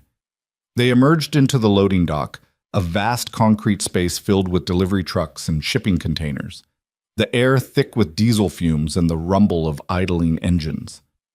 Workers in safety vests glanced up at them curiously, but didn't approach. "The gate," Elena said, pointing toward the far end of the dock. "There's a pedestrian exit. If we can get to the street, stop right there." The voice came from behind them. Marcus turned to see 4 security guards emerging from a side entrance, their expressions hard, their hands resting on the tasers at their belts. Behind them, walking with the unhurried confidence of a man who had already won, was Nicholas Crawford. "Did you really think it would be that easy?" Crawford asked, his voice carrying across the loading dock. "That you could just walk out of here with stolen property and destroy everything I've built?" Elena stepped forward, positioning herself between Crawford and Marcus. "Those files aren't stolen property. They're evidence of criminal negligence, evidence you've been hiding for 3 years. They're proprietary corporate data, removed from a secure archive without authorization." Crawford's smile was thin and cold. "That's industrial espionage, theft, maybe even treason, depending on which contracts those files might relate to." He looked at Marcus. "You should have stayed in your warehouse, Mr. Chen. This was never a game you could win." Marcus felt the drive pressing against his thigh, a small, hard rectangle of truth that represented everything he had fought for. 3 years of grief, 3 years of rage, 3 years of watching the people who killed his wife walk free. He wasn't going to let it end like this. "You're right," Marcus said, his voice steady despite the fear coursing through him. "I don't know how to play corporate games. I don't know how to manipulate stock prices, or bury evidence, or turn human lives into line items on a quarterly report." He took a step forward, meeting Crawford's gaze. "But I know something you don't." Crawford's eyes narrowed. "And what's that?" "I know what it's like to lose everything and keep going. I know what it's like to wake up every day and face a world that doesn't care whether I live or die. I know what it's like to fight for something that matters more than money or power or survival." Marcus's voice rose, carrying across the loading dock. "You took my wife from me. You took my daughter's mother. You took everything except my ability to stand up and tell the truth. And you can't take that. Not ever." For a moment, something flickered in Crawford's expression. Surprise, maybe, or the faintest trace of uncertainty. Then his mask reassembled itself, and he gestured to the security guards. "Detain them both. We'll sort this out with the lawyers." The guards moved forward. Marcus tensed, preparing for a confrontation he couldn't win. And then the loading dock exploded into chaos. A delivery truck that had been idling near the gate suddenly roared to life, its engine screaming as it lurched forward. The guards scattered, shouting warnings. Crawford stumbled backward, his composure cracking for the first time. The truck screeched to a halt between Marcus and the guards, its driver's door swinging open. Behind the wheel, her purple hair wild and her face flushed with adrenaline, was Jamie Okonkwo. "Get in!" she shouted. "Now!" Marcus didn't hesitate. He grabbed Elena's arm and pulled her toward the truck, shoving her into the cab before climbing in after her. Jamie slammed the door and hit the accelerator, the truck lurching forward and smashing through the pedestrian gate like it was made of paper. Behind them, Crawford's voice rose in fury, but his words were lost in the roar of the engine and the shriek of metal against metal. The truck careened onto the access road, then merged into traffic, disappearing into the anonymous flow of Seattle's morning commute. For a long moment, no one spoke. The cab was cramped, all three of them pressed together on the bench seat, the truck's engine rumbling beneath them like the heartbeat of an angry beast. Then Elena let out a breath that was half laugh, half sob. "Where did you learn to drive like that?" Jamie's hands were shaking on the wheel, but her voice was steady. "Grew up on a farm in Nebraska. You learn a lot of useful skills when your nearest neighbor is 3 miles away." She glanced at Marcus. "Did you get it? The files?" Marcus pulled the drive from his pocket and held it up. The small device caught the light, gleaming with promise. Everything Rachel documented, everything Crawford tried to bury. Jamie nodded grimly. "Then it was worth it. Whatever happens next, it was worth it." They drove in silence for several minutes, putting distance between themselves and the Meridian campus. Marcus watched the city blur past, the glass towers, the coffee shops, the endless stream of people going about their ordinary lives, unaware of the battle that had just been fought in their midst. "Where are we going?" he finally asked. "Safe house," Elena said. "I have a property outside the city that's not in my name. Crawford doesn't know about it. We can regroup there, figure out our next move." "And then?" Elena turned to look at him, her dark eyes reflecting the gray Seattle sky. "Then we fight. We take everything on that drive, and we build a case so airtight that not even Crawford's lawyers can wriggle out of it. We go to the press, to the regulators, to anyone who will listen." "He'll come after us," Jamie said. "He's not going to let this go." "I know." Elena's voice was quiet but resolute. "But this is the only way. There's no going back now. Not for any of us." Marcus thought about Lily, waiting for him at home, trusting that he would keep his promise to return. He thought about Rachel, who had tried to do the right thing and been silenced for it. He thought about all the people who might be saved if they succeeded, and all the people who might be hurt if they failed.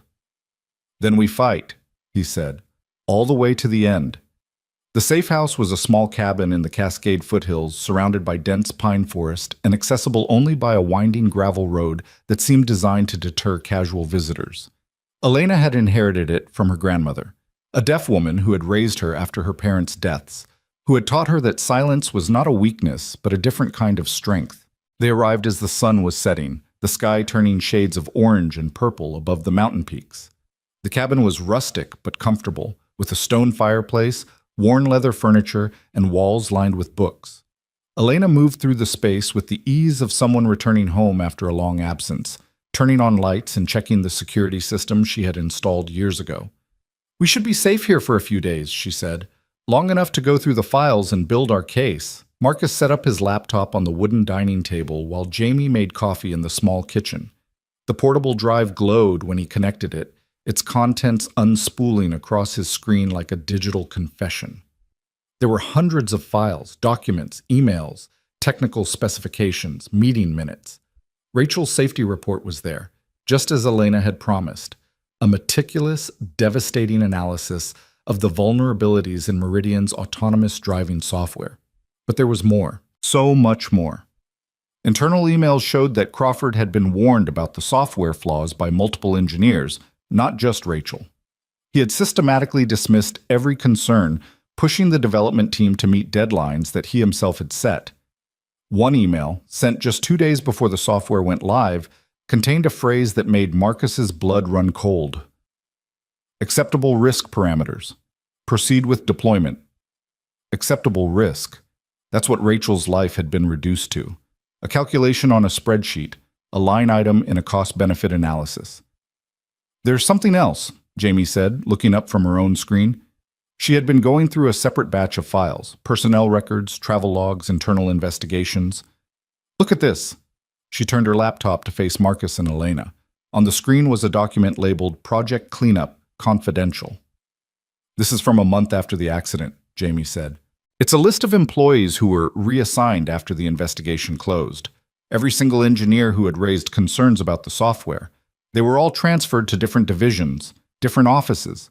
Some of them left the company entirely. It's like Crawford systematically purged everyone who might have known what really happened. He was covering his tracks, Elena said, making sure no one was left who could contradict the official story. Marcus scrolled through the document, his eyes catching on a familiar name. Rachel Chen, status, deceased. Next to her name was a note, primary liability concern, file closed. Primary liability concern. His wife, reduced to 2 words. There's more, Jamie said quietly. She pulled up another file. A video this time, the image frozen on a frame of a corporate conference room. This was in a folder marked Delete, Do Not Archive. It looks like someone forgot to actually delete it. She pressed play. The video quality was grainy, the audio slightly distorted, but there was no mistaking the faces on screen. Nicholas Crawford sat at the head of the table, flanked by legal counsel and senior executives. The timestamp in the corner showed a date 3 weeks after the accident. The Chen situation is contained, Crawford was saying. Our legal team has ensured that no connection will be made between the software malfunction and any prior safety concerns. All relevant documentation has been removed from accessible systems. What about the other engineers? One of the executives asked. The ones who worked on the same project? Being handled. By this time next month, they'll all be scattered across different divisions or gone from the company entirely. No one will be able to build a coherent narrative. And the widow? The husband? Crawford waved a dismissive hand. He's a nobody, works warehouse jobs, barely keeping his head above water. He doesn't have the resources or the connections to cause us any trouble. A cold smile crossed his face. Let him grieve. In 6 months, he'll be too exhausted to care. In a year, he'll be just another forgotten statistic. The video ended. The cabin was silent except for the crackle of the fire. Marcus stared at the frozen image of Crawford's face. That confident smirk, that absolute certainty that he had gotten away with murder. He felt something shift inside him, something that had been coiled tight for 3 years finally releasing. He was wrong, Marcus said quietly. About all of it. Elena put a hand on his shoulder. Yes, he was. This is it, Jamie said, her voice rising with excitement. This video, it's a smoking gun. Crawford admitting to a cover-up on camera with witnesses. No lawyer in the world can spin this as acceptable risk parameters. We need to be careful how we use it, Elena said. Crawford will claim it's fabricated. He'll attack our credibility, try to bury us in lawsuits before we can get the truth out. Then we don't give him the chance. Marcus stood, his mind suddenly clear. We go public. Not just to the press. To everyone. Social media, regulatory agencies, congressional committees. We release everything at once, so loud and so wide that Crawford can't contain it. That's risky, Elena said. If we move too fast, we might miss something. Give Crawford an opening he can exploit. If we move too slow, he'll find a way to stop us.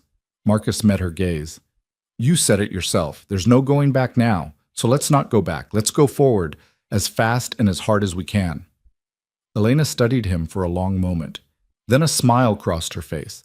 Not the careful, controlled expression she wore in public, but something genuine, something that transformed her features. Rachel was right about you, she said. She told me once, in one of her early reports, that if anything ever went wrong, there was one person who would never stop fighting for the truth. Her husband. Elena's voice softened. She said you were the most stubborn man she'd ever met. She meant it as a compliment. Marcus felt his throat tighten. She told you about me? She told everyone about you. About your daughter, about how you learned sign language for Lily before she was even born, about how you used to leave little notes around the house in ASL finger spelling. Elena's eyes glistened. She loved you, Marcus. More than she loved her career, more than she loved being right. That's why she kept her work secret from you, not because she didn't trust you, but because she was terrified of what Crawford might do to you if you got involved. The weight of those words settled over Marcus like a blanket, not heavy, but warm. All this time, he had wondered why Rachel had kept him in the dark. All this time, he had carried the small, secret fear that maybe she hadn't trusted him enough to share her burden. But she had been protecting him. Even at the end, even facing down a monster, she had been thinking of him and Lily. "I wish I had known," Marcus said. "I could have helped her. I could have—" "You're helping her now." Elena squeezed his shoulder. This is what she would have wanted: justice, truth, the chance to save the lives she couldn't save while she was alive. Marcus nodded slowly, wiping his eyes. "Then let's get to work." They worked through the night, sorting files, building timelines, creating a comprehensive dossier that told the full story of Crawford's crimes. Jamie proved invaluable, her technical skills helping to authenticate documents and trace the digital fingerprints that proved the files hadn't been tampered with. Elena provided context, explaining the corporate politics and regulatory frameworks that would give their evidence maximum impact. By dawn, they had assembled a package that was damning, comprehensive, and irrefutable. "The shareholders' meeting is in 2 weeks," Elena said, rubbing her tired eyes. "It's our best chance. Crawford will be on stage, taking credit for the company's success. If we can get this evidence in front of the board, in front of the investors, in front of the cameras, he won't be able to spin his way out." "How do we get access?" Marcus asked. "Crawford will have security on high alert after what happened at the loading dock." "Leave that to me." Elena's expression hardened. "I'm still the CEO, at least until the board officially removes me. Crawford has been building his case, but he hasn't made his move yet. I can still walk into that meeting. And if he tries to stop you, then we make sure the evidence gets out anyway." Elena looked at Jamie. "I need you to set up a dead man's switch. If anything happens to us, if we're arrested, detained, silenced in any way, the full package goes live automatically. Every major news outlet, every regulatory agency, every social media platform." Jamie nodded. "I can do that. But once it's triggered, there's no taking it back. The whole world will see everything." "That's exactly what I'm counting on."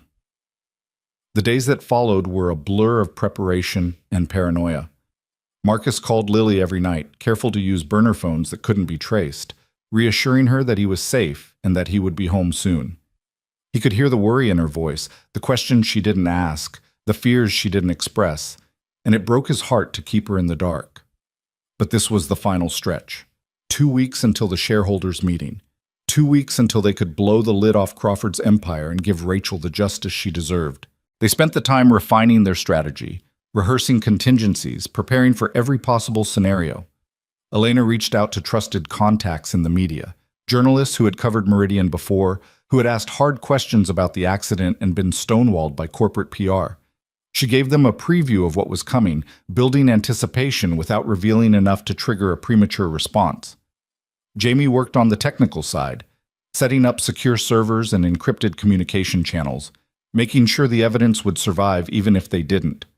She also monitored Meridian's internal networks, watching for signs that Crawford was preparing a countermove. And Marcus studied the files. Again and again, he read through Rachel's report, her emails, her technical notes. He traced her thinking, her fears, her desperate attempts to make someone listen. He learned his wife in a way he never had while she was alive, and it was both heartbreaking and beautiful. On the 10th day, the fragile peace shattered. Jamie burst into the cabin's main room, her face pale, her laptop clutched to her chest. "We have a problem." Elena and Marcus gathered around as she pulled up a news feed. The headline made Marcus's blood run cold. "Meridian CEO under investigation for corporate espionage." "Crawford moved first," Jamie said grimly. "He's gone to the FBI. He's claiming that we stole proprietary data and fled the company. There are warrants out for all 3 of us." Elena's jaw tightened. "He's trying to discredit us before we can go public. If we're arrested, the evidence becomes tainted, fruit of a poisonous tree." "What do we do?" Marcus asked. "We accelerate." Elena was already moving, grabbing her laptop and the backup drives they had prepared. "The shareholders' meeting is in 4 days. We can't wait. We need to move now before Crawford's version of events becomes the official narrative." "Move where?" "The meeting venue. Crawford will be rehearsing his presentation, making sure everything is perfect. If we can get there first, get the evidence into the room's AV systems. That's insane, Jamie interrupted. The security will be locked down tight. There's no way we can get in without being spotted. There's one way. Elena's expression was strange, a mixture of determination and something that looked almost like fear. The accessibility systems. Meridian has spent millions on making our facilities inclusive. ASL interpreters, real-time captioning, audio descriptions. I insisted on it when I became CEO. It's one of the things Crawford has always resented. What does that have to do with getting inside? The accessibility systems run on a separate network, maintained by a third-party contractor. It's not connected to Meridian's main security infrastructure. Elena met Marcus's gaze. If we can get into the venue through the accessibility team's access points, we can bypass Crawford's security entirely. Marcus felt a chill run down his spine. It was brilliant. It was risky. It was exactly the kind of plan Rachel would have devised, using the company's own commitment to inclusion as a weapon against the man who had corrupted it. I know some of the accessibility staff, Jamie said slowly, from the translation project. They're good people. They might be willing to help, if we can convince them that we're telling the truth. Then convince them, Elena said. We have 4 days. That's enough time to build allies, position our evidence, and prepare for the biggest corporate takedown in Seattle history. She paused, her dark eyes blazing with intensity. Crawford thinks he's already won. Let's show him how wrong he is. The next 4 days were a masterclass in improvisation and desperation. Jamie reached out to her contacts in the accessibility community, carefully gauging who might be sympathetic and who might report them to Crawford. She found 3 allies, technicians who had worked on Meridian's inclusive technology initiatives and who had witnessed firsthand how Crawford had tried to cut corners and reduce funding for programs that he saw as unnecessary expenses. Elena used her remaining connections to coordinate with the journalists she had briefed earlier, setting up a carefully timed release that would coincide with the shareholders' meeting. The story would break at 10 a.m. Pacific time, exactly when Crawford was scheduled to take the stage. And Marcus prepared for the moment that would define everything. He had one job: to get into the meeting room and ensure that Rachel's video, her voice, her evidence would be seen by everyone. Elena would handle the confrontation. Jamie would manage the technical side. But someone needed to be inside, ready to trigger the presentation if anything went wrong. That someone was Marcus. The night before the meeting, he sat alone on the cabin's small porch, staring at the stars above the mountain peaks. The air was cold and clear, the kind of night that made you feel small and infinite at the same time. His phone buzzed, a message from Lily. "Are you okay?" He typed back, "I'm okay. Tomorrow is the big day. After that, I'm coming home." A pause. Then, "I love you, Daddy. I love you too, sweetheart. To the moon and back." He put the phone away and looked up at the sky. Somewhere out there, maybe Rachel was watching. Maybe she knew what he was about to do. Maybe she was proud. Or maybe she was terrified. Either way, there was no turning back now. Marcus closed his eyes and let the silence wash over him. The silence that had become his constant companion since Rachel's death. The silence that had once felt like emptiness, but now felt like something else. Like strength, like resolve, like the quiet before a storm that would change everything. Tomorrow, the silence would speak, and Nicholas Crawford would finally hear what it had to say. The morning of the shareholders' meeting dawned gray and cold, the Seattle sky heavy with clouds that threatened rain but never quite delivered. Marcus stood at the window of the cabin, watching the mist curl through the pine trees, feeling the weight of the day pressing down on his shoulders like a physical force. He had barely slept. Every time he closed his eyes, he saw Rachel's face. Not the frozen image from the corporate video, but the way she had looked on their wedding day, radiant with hope and possibility. He saw Lily as a baby, her tiny hands reaching for his face, her eyes already carrying the quiet intensity that would define her. He saw the life they had built together, the life that had been stolen, the life he was fighting to honor. Today, one way or another, it would end. Elena emerged from her room at 6, dressed in a dark suit that somehow made her look both powerful and vulnerable. She had spent the previous night on the phone with her legal team, making arrangements that Marcus didn't fully understand: trusts, transfers, contingency plans for outcomes they hoped would never materialize. "The venue opens at 8, she said, pouring herself a cup of coffee from the pot Jamie had brewed earlier. Crawford's presentation is scheduled for 10. We need to be in position by 9:30 at the latest.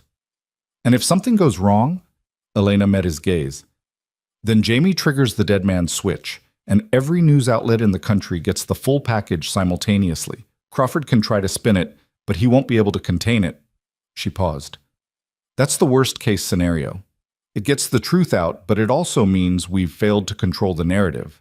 The best outcome is still getting the evidence in front of the shareholders directly, letting them see it with their own eyes before Crawford has a chance to frame the story. Marcus nodded. He understood the calculus. A controlled release, timed perfectly, would maximize the impact and minimize Crawford's ability to respond. A chaotic dump would be messy, unpredictable, potentially less effective, but either way, the truth would come out. That was what mattered.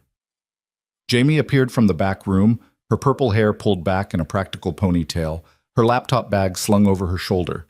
She looked tired but determined, the exhaustion of the past weeks transformed into something sharper, more focused. I've confirmed with our contacts inside the venue, she said. They'll have credentials waiting for us at the Accessibility Services entrance. Once we're inside, we'll have access to the interpretation booth and the AV control systems. Security? Elena asked. Tight, but focused on the main entrances. Crawford's team is expecting trouble to come through the front door, not the back. Jamie allowed herself a small smile. They're looking for protesters, journalists, maybe federal agents. They're not expecting a deaf CEO and her consulting team to walk in through the accessibility entrance. The irony isn't lost on me, Elena said dryly. They loaded into the truck, the same delivery vehicle Jamie had commandeered from the Meridian loading dock, now bearing stolen plates and a coat of primer that made it nearly unrecognizable. The drive into Seattle took an hour, the traffic building as they approached the city center, the skyline emerging from the mist like a promise or a threat. The shareholders' meeting was being held at the Cascade Convention Center, a gleaming complex of glass and steel that had hosted everything from tech conferences to political rallies. Today, it would host a reckoning. They parked 3 blocks away, in a garage that charged too much and asked no questions. Marcus helped Elena with the equipment, laptops, portable drives, backup copies of everything they had gathered. Jamie carried a separate bag containing tools of her own, signal jammers, override codes, the digital skeleton keys that would give them access to the venue's AV systems. Remember, Elena said as they walked toward the convention center, once we're inside, we split up. Jamie goes to the control booth. I head for the main hall. Marcus, you position yourself near the stage, close enough to act if something goes wrong, but not so close that Crawford's security spots you. And if they do spot me, then you improvise. Elena's expression was grim. We all improvise. The Accessibility Services entrance was located at the rear of the convention center, a modest door marked with the universal symbols for wheelchair access and hearing assistance. A young woman in a Cascade Convention Center polo shirt was waiting for them, her expression nervous but resolute. Miss Vasquez, she said, keeping her voice low. I'm Destiny, Jamie's friend. I have your credentials. She handed over 3 laminated badges bearing the logo of an accessibility services contractor. Marcus examined his, a fake name, a fake photo that bore enough resemblance to pass casual inspection, a designation that would allow him access to most areas of the venue.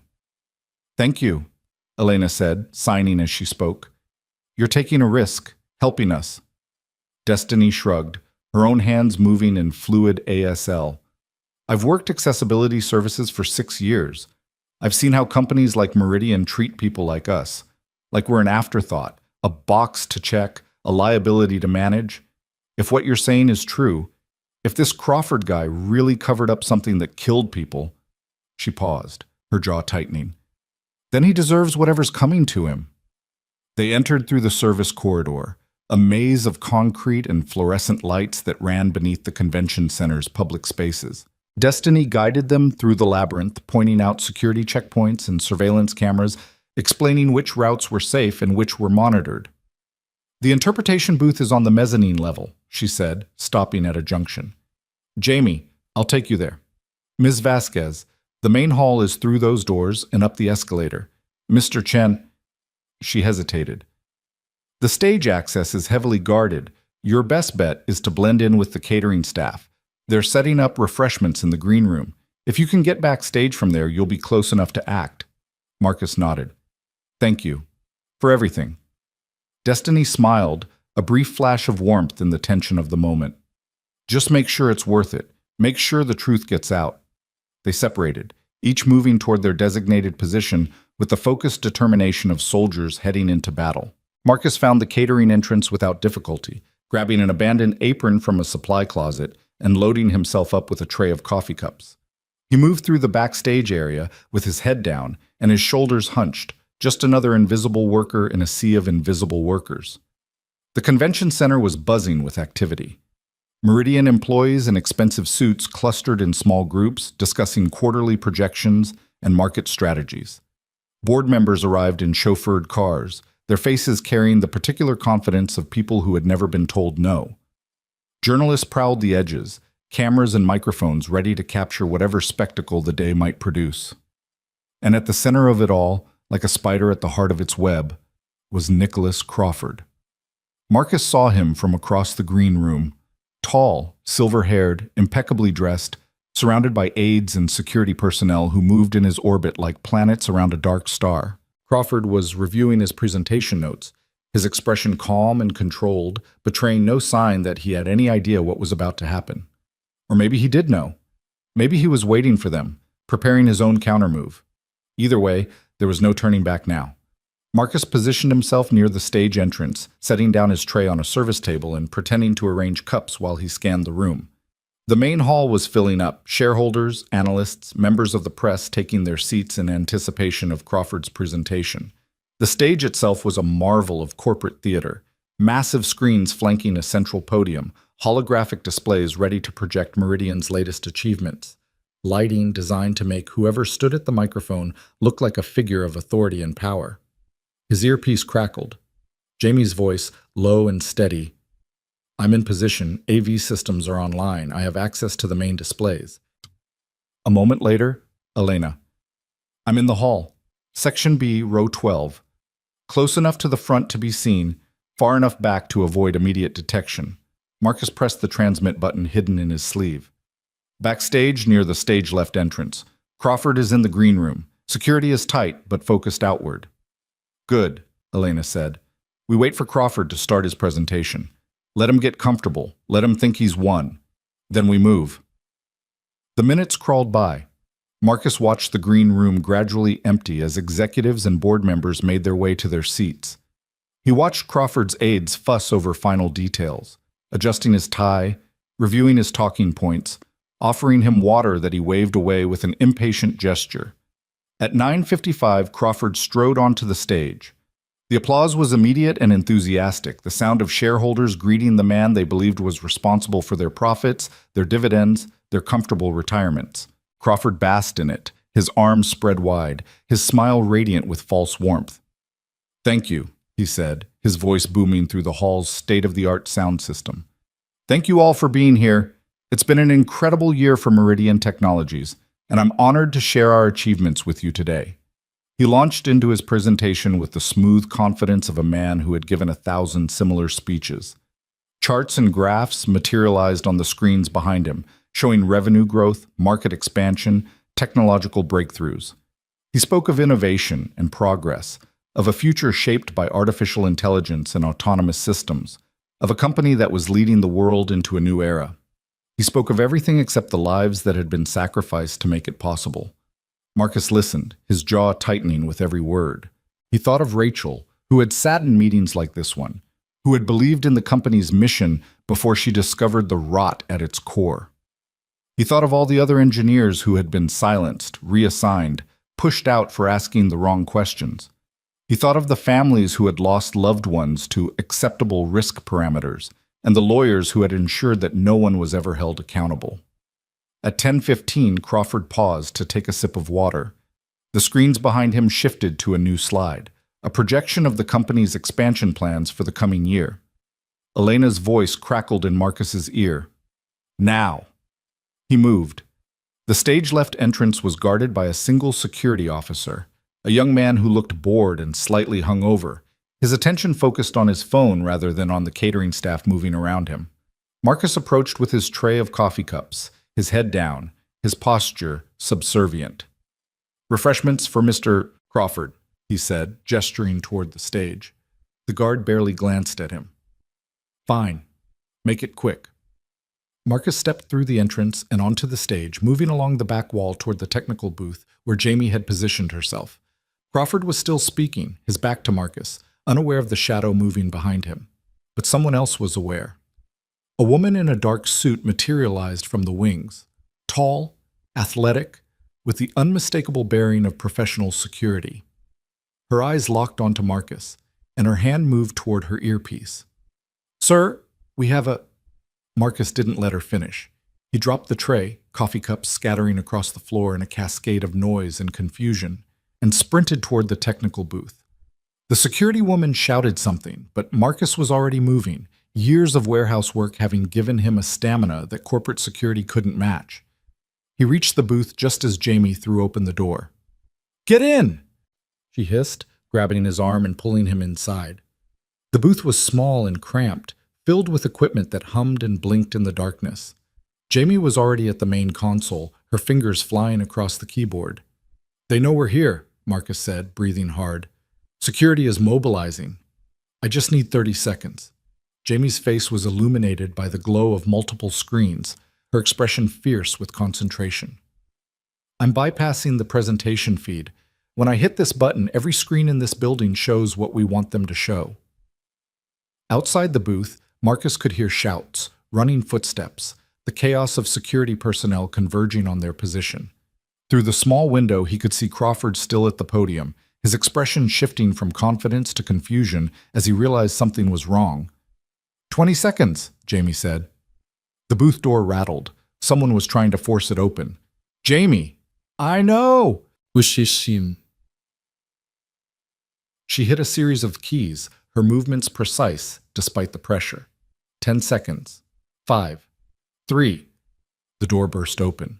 2 security officers piled into the booth, their hands reaching for Jamie, for Marcus, for the equipment that was about to destroy their employer's carefully constructed lies. But they were too late. Jamie hit the final key, and every screen in the Cascade Convention Center went black. For a moment there was silence, the particular silence of 1,000 people holding their breath, waiting to see what would happen next. Crawford stood frozen at the podium, his prepared speech dying on his lips, as the technology he had trusted to amplify his message turned against him. Then the screens flickered back to life, but they no longer showed revenue charts or market projections. They showed something else entirely. A woman appeared on every display. A woman with dark hair and tired eyes, wearing a Meridian Technologies polo shirt and sitting in what looked like a home office. Her face was familiar to Marcus in a way that made his heart stop. The same face he had seen in photographs, in memories, in dreams. Rachel. "My name is Rachel Chen," the woman on the screen said, her voice clear and steady despite the fear in her eyes.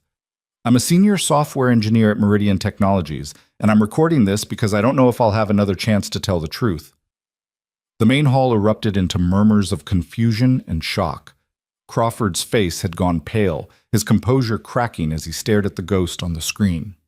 6 weeks ago, I submitted a safety report documenting critical vulnerabilities in our autonomous driving software, Rachel continued.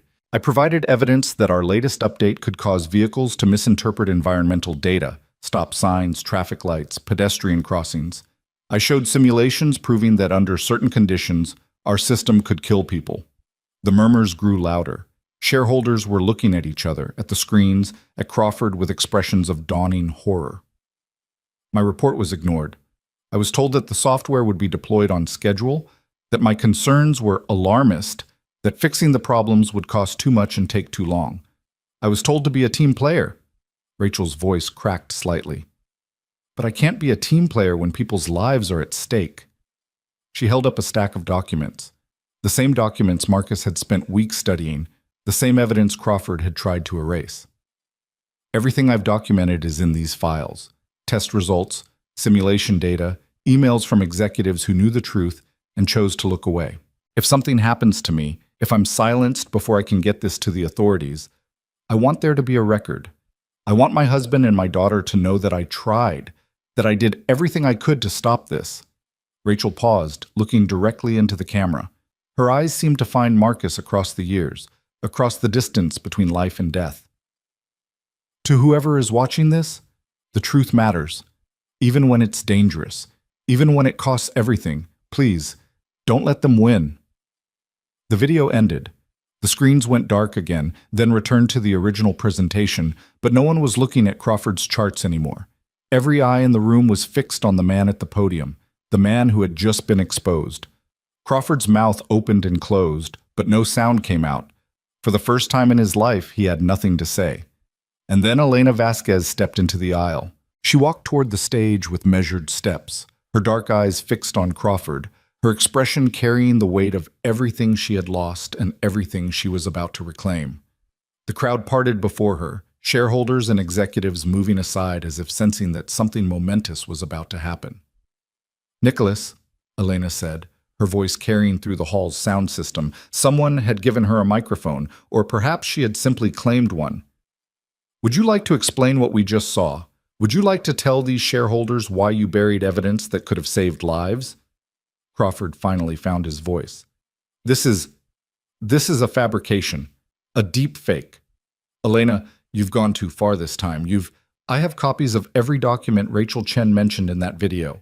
Elena's voice cut through his protests like a blade.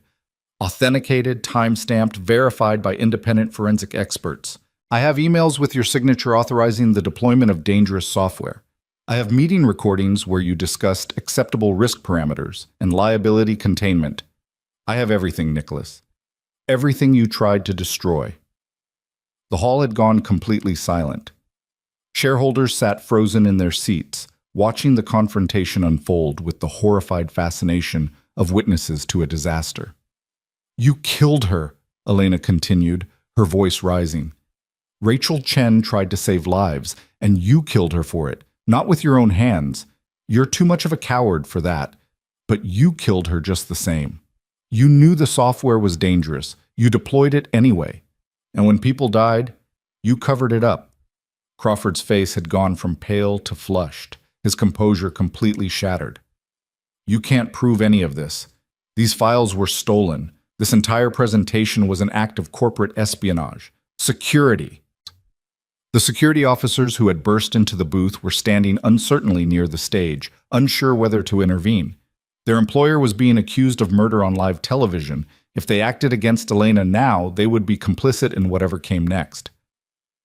"It's too late," Elena said quietly. "The evidence has already been released. Every major news outlet, every regulatory agency, every social media platform. The world is watching, Nicholas. The world knows what you did." As if to underscore her words, phones began buzzing throughout the hall. Shareholders pulled out their devices, scrolling through news alerts that were already flooding the internet. Marcus could see the headlines from where he stood. Meridian Co. accused of cover-up in fatal software malfunction. Whistleblower's posthumous video exposes corporate negligence. Tech giant faces federal investigation. Crawford looked around the room, searching for allies, for escape routes, for anyone who might save him from the disaster unfolding around him. But there was no one. His aides had melted away. His board members were staring at him with expressions of betrayal and fury. His shareholders were already calculating the damage to their portfolios. He was alone. "This isn't over," Crawford said, his voice rising to a shout. "I built this company. I made it what it is. You can't destroy me with a dead woman's video and a handful of stolen files. I have lawyers. I have resources. I'll fight this to the—" The doors at the back of the hall burst open. A dozen men and women in dark suits entered, moving with the coordinated precision of a military operation. At their head was a woman with a badge on her belt and a document in her hand. "Nicholas Crawford?" she said, her voice cutting through the chaos. "FBI. You're under arrest for criminal negligence resulting in death, obstruction of justice, and conspiracy to commit fraud. You have the right to remain silent." For a moment, Crawford simply stared at her, his brain unable to process what was happening. Then his shoulders slumped and something went out of him. the arrogance, the confidence, the absolute certainty that he was untouchable. "This is a mistake," he said weakly. "I want to speak to my lawyer." "You'll have that opportunity." The FBI agent stepped forward, handcuffs glinting in the stage lights. "But first, you're coming with us." They led him away through a side exit, away from the cameras and the crowd, away from the empire he had built and the crimes he had committed to maintain it. The last Marcus saw of Nicholas Crawford was his silver hair disappearing through a doorway, surrounded by federal agents, his perfect life crumbling to dust. The hall remained frozen for a long moment, the silence broken only by the clicking of cameras and the murmur of reporters speaking urgently into their phones. Then Elena turned to face the crowd, her expression calm despite the tears tracking down her cheeks. "This company was built on a vision," she said. "A vision of technology that serves humanity, that makes lives better, that protects the vulnerable instead of exploiting them. Somewhere along the way, we lost sight of that vision. We let greed and ambition corrupt something that was supposed to be good." She paused, composing herself. "I don't know what happens next. I don't know if Meridian can recover from this. But I do know that we owe it to Rachel Chen and to everyone else who suffered because of our failures, to try, to rebuild, to do better." Elena looked out at the crowd, at the faces of the people who would decide the company's future. "Thank you for your attention. This meeting is adjourned." She walked off the stage, past the confused security officers, past the shell-shocked executives, past the reporters who shouted questions she didn't answer. She walked until she reached the back of the hall where Marcus was waiting. They looked at each other for a long moment, these two people who had been brought together by tragedy and bound together by a shared mission. Elena's face was streaked with tears, her composure finally breaking now that the cameras were no longer watching. "She would have been proud," Elena signed, her hands moving with the slow precision of exhaustion. "Rachel, she would have been so proud of what you did." Marcus felt his own tears beginning to fall. "I couldn't have done it without you, without Jamie, without everyone who took a risk because they believed the truth mattered. The truth always matters." Elena's smile was tired but genuine, even when it costs everything. Jamie appeared beside them, her purple hair disheveled, her face flushed with adrenaline and triumph. "It's everywhere," she said, holding up her phone. "Every network, every platform. Crawford's arrest is the top story on every news site in the country. We did it. We actually did it." Marcus pulled her into a hug, then Elena, the three of them holding each other in the chaos of the convention center, letting the magnitude of what they had accomplished wash over them. 3 years of grief. 3 years of silence. 3 years of fighting against an enemy that had seemed invincible. And now, finally, the silence had spoken. Later, Marcus would remember this moment, the tears, the relief, the overwhelming sense of justice finally served. He would remember the way the light fell through the convention center's windows, the sound of reporters shouting questions, the distant wail of sirens as Crawford was driven away. But most of all, he would remember the feeling of his phone buzzing in his pocket, a message from Lily sent the moment she saw the news. "You did it, Daddy. You kept your promise." Marcus read the words 3 times, letting them sink into his heart. Then he typed back the only response that mattered. "I'm coming home, sweetheart. I'm finally coming home." Outside the convention center, the clouds had finally parted. For the first time in weeks, sunlight was breaking through over Seattle, turning the wet streets to gold and silver, painting the city in colors of hope and renewal. Marcus stepped out into the light and let it warm his face. Rachel's voice echoed in his memory, clear and strong. "The truth matters. Even when it costs everything." The truth had cost him 3 years of his life. It had cost him his career, his stability, his sense of safety. But it had also given him something priceless, the knowledge that he had fought for what was right and won. That was worth everything. That was worth the silence. The weeks that followed Nicholas Crawford's arrest unfolded like a fever dream. A blur of press conferences and legal proceedings, of congressional hearings and corporate restructuring, of a world slowly coming to terms with the magnitude of what had been exposed. Marcus watched it all from a distance, retreating to the quiet refuge of his apartment while the storm raged around him, holding Lily close and trying to remember what normal felt like. The FBI investigation expanded rapidly, consuming Meridian Technologies like a fire spreading through dry timber. Crawford's arrest was only the beginning. Within days, federal agents had detained half a dozen other executives, men and women who had signed off on the dangerous software deployment, who had helped bury Rachel's report, who had participated in the systematic silencing of anyone who dared to speak the truth. The company's stock price plummeted. Lawsuits multiplied. The dream of autonomous vehicles that Crawford had championed became a nightmare that threatened to destroy everything Meridian had built. But amid the chaos, something unexpected emerged. Hope. Elena Vasquez had been removed as CEO in the immediate aftermath of the shareholders' meeting, a technicality, really, since the board had been planning to oust her anyway. But with Crawford gone and his allies scrambling to distance themselves from his crimes, the power dynamics shifted dramatically.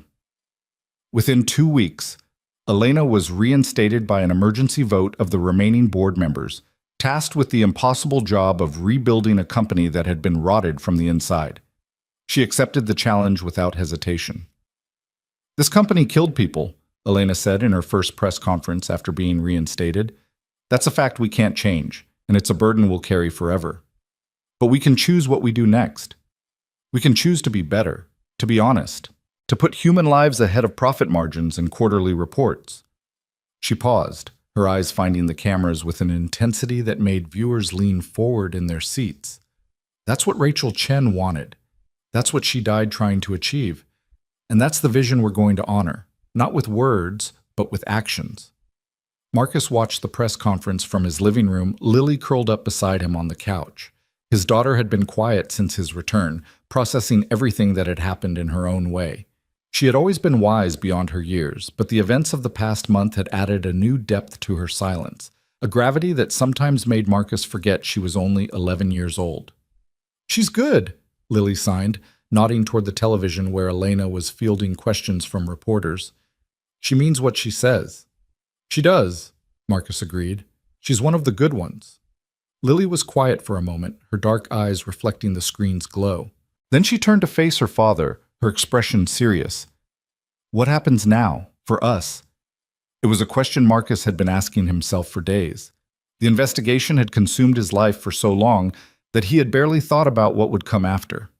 He had no job, minimal savings, and a reputation that had been dragged through the mud by Crawford's lawyers before their client's spectacular downfall. The world knew him as the grieving widower who had helped expose Meridian's crimes, but that notoriety didn't translate into employment opportunities or financial stability. "I don't know," he admitted, signing the words with the honesty that felt both liberating and terrifying. "But we'll figure it out. We always do." Lily studied him for a long moment. Then she reached out and took his hand, squeezing it with a strength that surprised him. "Mom would be proud of you," she signed with her free hand, the movement awkward but determined.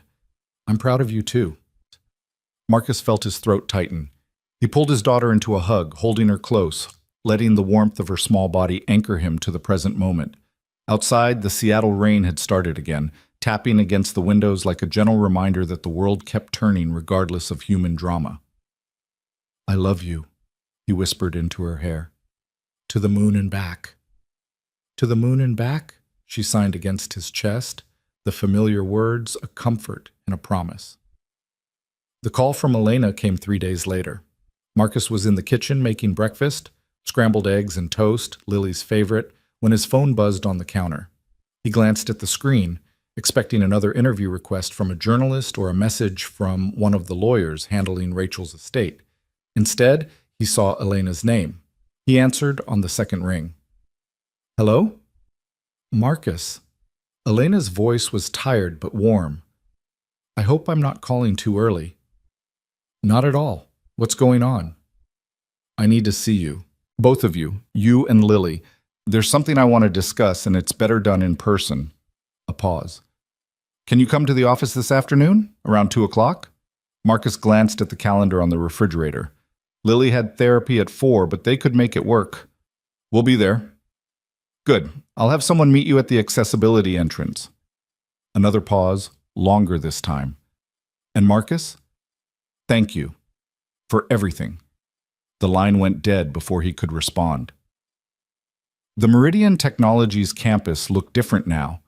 The gleaming glass towers were the same, the manicured lawns unchanged, but there was a subtle shift in the atmosphere, a heaviness that hadn't been there before, as if the buildings themselves were mourning what had been lost and dreading what might come. Marcus and Lily entered through the accessibility services door, where a young man with a kind face and fluent ASL guided them through the corridors to Elena's office. The journey felt strange to Marcus, retracing steps he had taken during his weeks as a supposed consultant, passing workstations where he had pretended to care about translation algorithms while secretly hunting for evidence of murder. So much had changed, and yet so much remained the same. Elena's office was different from how Marcus remembered it. The cold corporate minimalism had been replaced with something warmer. Photographs on the desk, a vase of flowers on the windowsill, a hand-woven blanket draped over the couch that looked like it had been made by someone who loved her. The CEO herself stood at the window, her back to the door, watching the gray sky over Puget Sound. She turned when they entered, and Marcus was struck by how much older she looked. Not in years, Elena Vasquez was still a striking woman in her mid-40s, but in the weight she carried. The investigation, the restructuring, the constant pressure of leading a company through its darkest hour had left its mark on her face. But when she saw Lily, something softened in her expression. "Hello again," Elena signed, moving toward them with open arms. "I'm so glad you could come." Lily allowed herself to be hugged, her usual reserve melting slightly in the warmth of Elena's embrace. "Your office is nicer now," she signed when they separated. "Less scary." Elena laughed, a genuine sound that seemed to surprise even her. "I've been making some changes. This company needs to feel like a home, not a fortress." She gestured toward the sitting area. "Please sit. We have a lot to talk about." They settled onto the couch while Elena took a chair across from them. For a moment, no one spoke. The silence was comfortable, the kind that exists between people who have been through something together and emerged on the other side. "The investigation is wrapping up," Elena finally said. "Crawford's trial won't be for another year at least. These things take time. But the FBI is confident they have enough evidence to secure a conviction. Multiple convictions, actually. The cover-up was more extensive than any of us realized." Marcus nodded. He had been following the news, watching as the scope of Crawford's crimes continued to expand. It seemed that the COO had been cutting corners and silencing critics for years, long before Rachel had filed her report. The autonomous driving disaster was just the most visible symptom of a much deeper rot. "What about the other families?" Marcus asked. "The other victims?" "We're reaching out to all of them. Settlements, of course, but more than that, acknowledgement, apology, the chance to be heard." Elena's expression was grave. "It won't bring their loved ones back. Nothing can do that. But we can at least give them the truth." "That's what Rachel would have wanted," Lily signed quietly. Elena's eyes glistened. "Yes, it is." She reached into her jacket pocket and withdrew an envelope, thick, official-looking, bearing the Meridian Technologies logo. She held it for a moment, turning it over in her hands as if weighing its contents. "There's something else," Elena said. "The reason I asked you to come today." She handed the envelope to Marcus. "Open it." Marcus broke the seal and withdrew a stack of documents. He scanned the first page, then the second, his eyes widening as he realized what he was looking at. "This is—" He stopped, unable to find the words. "A job offer," Elena finished. "Director of the Rachel Chen Foundation for Ethical Technology. It's a new initiative we're launching, named after your wife, with your permission, dedicated to ensuring that what happened never happens again. Safety audits, whistleblower protections, ethics training for every employee from the CEO down." She paused. "We need someone to lead it, someone who understands why it matters, someone who won't compromise when the pressure gets intense." Marcus stared at the documents in his hands. The salary was generous, more than generous, really, more than he had ever earned in his life. But it wasn't the money that made his hands tremble. It was the name at the top of every page, the Rachel Chen Foundation. "I don't know what to say," he managed. "Say yes," Lily signed, her eyes bright with a hope Marcus hadn't seen in months. "Dad, you have to say yes. It's what Mom would have wanted. It's what she died for." Marcus looked at his daughter, this remarkable child who had lost her mother, who had watched her father fall apart and put himself back together, who had faced a world that didn't always accommodate her silence with a grace that humbled everyone around her. She was right, of course. She was always right. But there was more to consider than just his own feelings. "What about you?" he asked Elena. "You're asking me to be part of this company, the company that killed Rachel. How do I know things will really change? How do I know this isn't just another PR move to rebuild your image?" Elena met his gaze without flinching. "You don't. You can't. The only way to know if we're serious about change is to be inside, watching, holding us accountable." A sad smile crossed her face. "That's why I want you here, Marcus. Not because you'll make us look good, but because you won't let us get away with anything. You'll fight us every step of the way if you think we're backsliding. You'll be the conscience this company needs. And if I find something wrong, if I discover that the problems run deeper than Crawford, then you expose it. Whatever you find, wherever the evidence leads, you follow it. I'll give you full access to every system, every archive, every corner of this company." Elena's expression hardened. If Meridian can't survive honest scrutiny, then it doesn't deserve to survive. Period. Marcus looked at the documents again. He thought about Rachel, about the years they had spent together, about the dreams they had shared for Lily's future. He thought about the warehouse jobs, the endless struggle, the weight of grief that had pressed down on him for so long he had almost forgotten what it felt like to stand up straight. And he thought about the coffee shop where this had all begun, the deaf woman struggling to order, the cruelty of the crowd, the small act of kindness that had set everything in motion. "There's one condition," Marcus said slowly. "Name it." "The Accessibility Initiative, the real-time translation project that Jamie and I were supposed to be consulting on. I want it to be real. Not a PR exercise, not a checkbox for corporate diversity, a genuine effort to make technology work for people who are usually left behind." He glanced at Lily. "My daughter is deaf. She navigates a world that wasn't designed for her every single day. If I'm going to be part of this company, I want to help build something that makes that world a little bit easier." Elena's face transformed, the exhaustion lifting, replaced by something that looked almost like joy. "The Accessibility Initiative was always real," she said, signing and speaking simultaneously. "It was one of the reasons I started this company in the first place. I grew up deaf, Marcus. I know what it's like to be excluded, overlooked, treated like a problem to be solved rather than a person to be respected." She paused. Crawford tried to gut the program after he consolidated power. He saw it as a waste of resources. "But I never gave up on it, and now that he's gone, we can finally do it right." She stood, crossing to her desk and retrieving another folder, this one thinner, marked with the Accessibility Project's logo. "Jamie Okonkwo has agreed to lead the technical development," Elena said. "She's brilliant, and she cares about the community in a way that can't be faked. But she needs partners, people who can bridge the gap between engineering and lived experience." She handed the folder to Marcus. "This is a proposal for expanding the project, user testing, community partnerships, a pilot program in Seattle schools. I want Lily to be part of it." Lily's eyes went wide. "Me? You?" Elena smiled at her. "You're 11 years old, and you navigate the hearing world with more grace than most adults I know. You understand what works and what doesn't, what helps and what hurts. We need that perspective. We need kids like you to tell us when we're getting it wrong."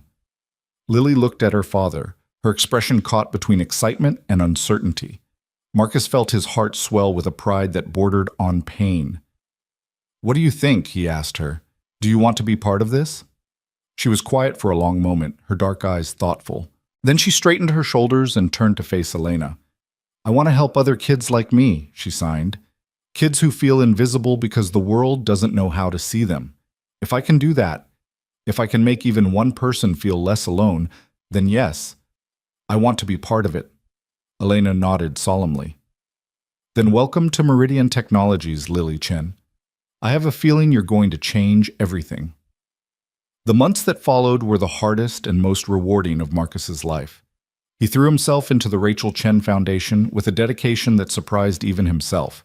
The work was grueling, reviewing safety protocols, interviewing whistleblowers, building systems that would prevent future catastrophes. But for the first time in years, Marcus felt like he was doing something that mattered, something that honored Rachel's memory, not with grief, but with action.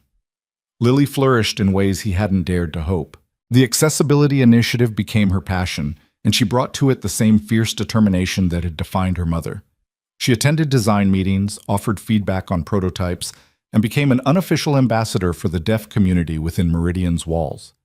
The engineers adored her, the executives respected her, and Marcus watched his daughter grow into someone Rachel would have been unbearably proud of. Jamie Okonkwo became a fixture in their lives, showing up for dinner at least once a week, teaching Lily about coding, helping Marcus navigate the corporate labyrinth he had never expected to inhabit. She had a gift for making complicated things simple and serious things light, and her friendship was a balm Marcus hadn't known he needed. And then there was Elena. Their relationship defied easy categorization. She was his employer, his ally, his friend. She was the woman who had given him purpose when he had lost everything, who had trusted him with the legacy of a company she had built from nothing. But she was also something more, a kindred spirit, someone who understood loss and silence, and the particular strength required to keep fighting when the world offered every excuse to give up. They spent long hours together, reviewing reports and debating strategy, but also simply talking about Rachel, about Elena's grandmother, about the strange journey that had brought them to this moment. In those conversations, Marcus found himself opening up in ways he hadn't since Rachel's death. "She would have liked you," he said one evening as they sat in Elena's office watching the sun set over the Sound. "Rachel, she would have respected what you're trying to do." Elena smiled, but there was sadness in it. "I wish I could have known her, really known her, not just as a name on a report." She paused. "Do you ever wonder what would have happened if she had come to me directly? If she had trusted me instead of going through Crawford?" Marcus had asked himself that question 1,000 times. "I used to," he admitted, "but I've stopped.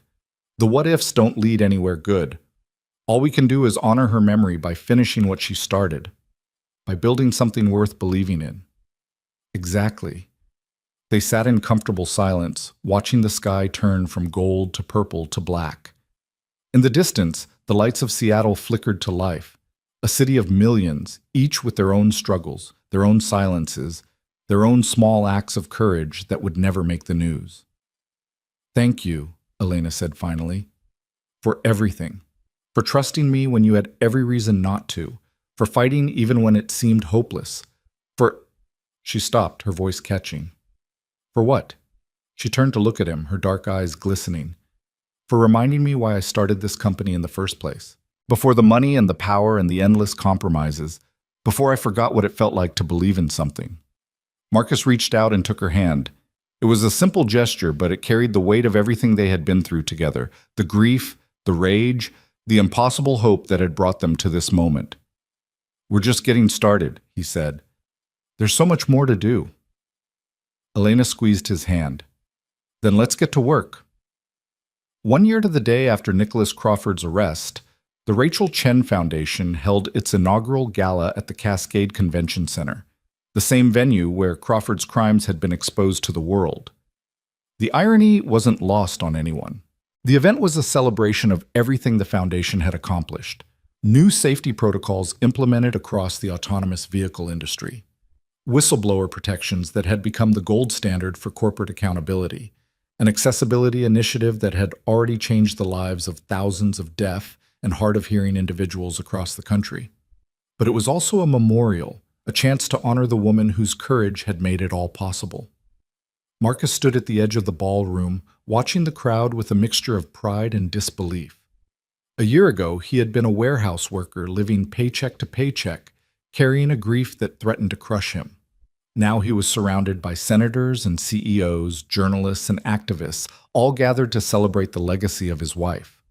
Lily appeared at his side, resplendent in a blue dress that matched her mother's favorite color. She had grown so much in the past year, not just physically, but in confidence, in presence, in the quiet certainty that she had found her place in the world.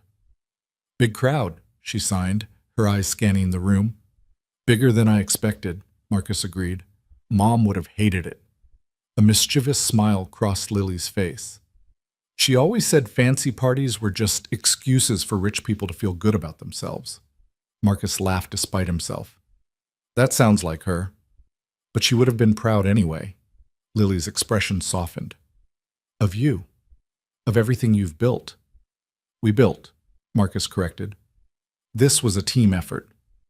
Yeah, but you're the one who never gave up, even when it was hard, even when everyone told you it was impossible. Lily reached up and straightened his tie, a gesture so reminiscent of Rachel that it made his heart ache. Mom picked good when she married you.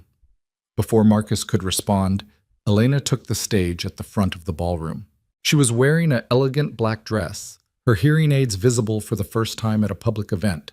A deliberate choice, she had explained, to show the world that disability was nothing to hide. "Good evening," she said, her voice carrying through the hall's sound system, while an ASL interpreter signed alongside her. "Thank you all for being here tonight. We've gathered to celebrate the Rachel Chen Foundation's first year. But more than that, we've gathered to remember the woman who made it all possible."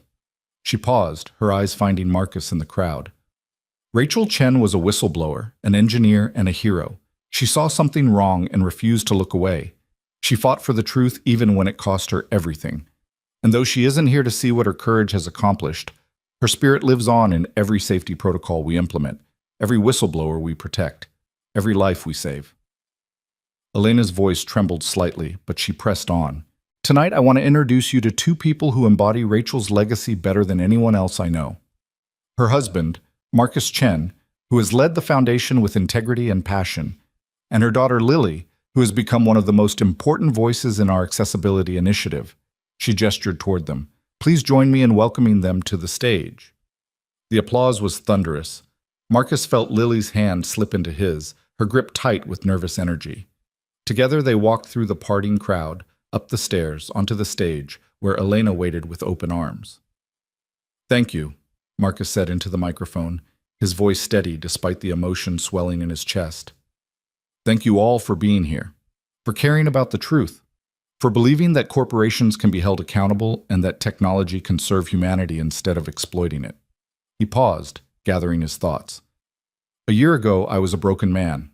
I had lost my wife, my career, my sense of purpose. I spent 3 years convinced that justice was impossible, that the people who killed Rachel would never face consequences.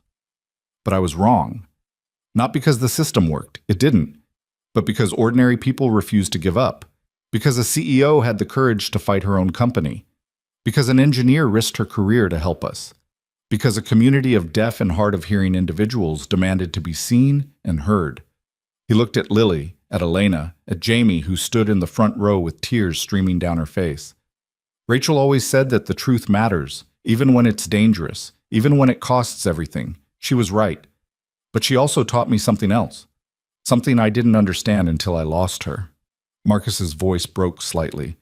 "She taught me that silence isn't emptiness. It's where real listening begins."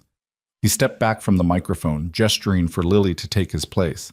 His daughter, 11 years old, deaf since birth, carrying the legacy of a mother she would never stop mourning, stepped forward with a confidence that took his breath away. She didn't speak. Instead, she signed, her hands moving with a fluency and grace that captivated every person in the room. On the screens behind her, real-time translation appeared, the very technology that the Accessibility Initiative had developed, making her words visible to everyone. "My mom was a hero," Lily signed, "but she was also just my mom. She taught me how to ride a bike. She helped me with my homework. She told me stories before bed. She loved me in a way that made me feel like the most important person in the world." Lily paused, her dark eyes glistening. "When she died, I thought I would never stop being sad. I thought the world would always feel empty without her. But then my dad started fighting, and Elena started fighting, and Jamie, and all the other people who believed in the truth. And I realized that my mom wasn't really gone. She's here, in this foundation, in this technology, in every person who refuses to stay silent when they see something wrong." She turned to look at her father, at Elena, at the hundreds of faces watching her with rapt attention. "My mom couldn't hear at the end. The world took her voice before it took her life. But she found a way to speak anyway, through her work, through her courage, through the love she left behind." Lily's hands moved with increasing passion. "That's what this foundation is about. Not just safety protocols or corporate accountability. It's about making sure that everyone has a voice, that no one gets silenced, that the truth always finds a way to be heard." She stepped back from the podium, and the room erupted into applause. Marcus pulled his daughter into his arms, holding her tight as the crowd cheered around them. Elena joined them, and then Jamie, and then other members of the foundation team. A circle of people who had come together through tragedy and emerged as something like a family. In that moment, surrounded by love and purpose and the roar of a crowd that believed in what they had built, Marcus felt something he had almost forgotten was possible. Peace. Not the absence of pain. The loss of Rachel would never stop hurting, and the scars of the past 3 years would never fully heal, but peace nonetheless. The peace of knowing that he had fought for what was right and won. The peace of watching his daughter become someone extraordinary. The peace of having found meaning in the midst of devastation. Rachel was gone. Nothing could change that. But her legacy lived on, in the foundation, in the accessibility technology, in the countless lives that would be saved because she had been brave enough to speak the truth. And in the silence that had once felt like emptiness, Marcus finally heard what his wife had been trying to tell him all along. That love never really dies. It just finds new ways to speak. The gala continued late into the night, but Marcus slipped away before it ended. He found Lily waiting for him by the back exit, her blue dress slightly rumpled, her eyes tired but content. "Ready to go home?" he asked. She nodded, taking his hand as they stepped out into the cool Seattle night. The rain had stopped, and the sky was clear for the first time in weeks, a canopy of stars stretching overhead, infinite and eternal. They walked in comfortable silence through the empty streets, father and daughter, survivor and legacy. The city slept around them, but Marcus felt more awake than he had in years. "Dad?" Lily signed as they approached their apartment building. "Yeah?" "Can we go to the coffee shop tomorrow? The one where you met Elena?" Marcus felt his throat tighten. The Emerald Brew, the place where everything had started, where a simple act of kindness had set in motion events that would change his life forever. "Why?" he asked. Lily was quiet for a moment, her expression thoughtful. "I want to see it, the place where you decided to be brave." Marcus knelt down so he was at eye level with his daughter. In the streetlight's glow, she looked so much like Rachel that it made his heart ache. "Okay," he said, signing and speaking together. "We'll go tomorrow, first thing." Lily smiled, that rare, radiant smile that transformed her whole face, and threw her arms around his neck. "I love you, Dad." "I love you too, sweetheart." To the moon and back. They walked the rest of the way home in silence, but it was a different kind of silence now. Not empty, not lonely, not the silence of grief or loss or despair. It was the silence of peace, the silence of healing, the silence where real listening begins. The next morning, Marcus and Lily walked into the Emerald Brew Coffee House at exactly 7:43 a.m., the same time Marcus had entered a year and a half ago, late for work, carrying a grief he thought would never lift. The shop looked the same, the fogged windows, the hissing espresso machine, the crowd of commuters hunched over their phones. But Marcus saw it differently now. He saw the counter where Elena had struggled to order. He saw the spot where he had stepped forward, defying the cruelty of the crowd. He saw the door through which she had vanished, leaving behind a business card that would change everything. They ordered coffee, decaf for Lily, black for Marcus, and found a table by the window. Outside, the Seattle morning was gray and wet, but the rain felt gentle rather than oppressive. A new beginning rather than an ending. "This is it," Lily signed, looking around the shop with wonder. "This is where it all started." "This is where it started," Marcus agreed. "But it's not where it ends." Lily tilted her head, curious.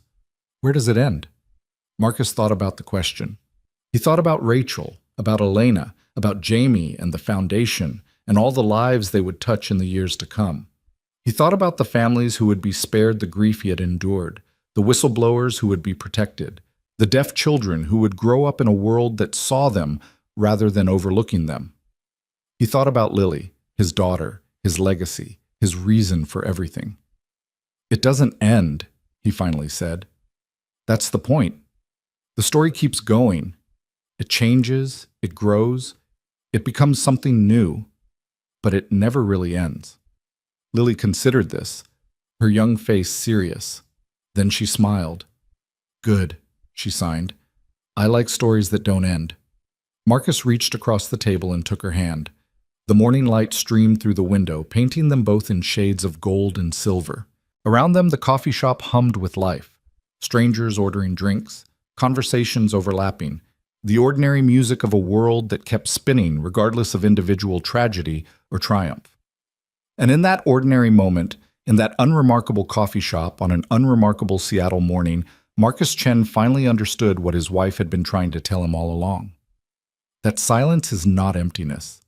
That truth is worth fighting for. That love never really dies. It just finds new ways to speak.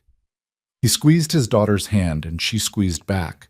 Together, they sat in the silence and listened.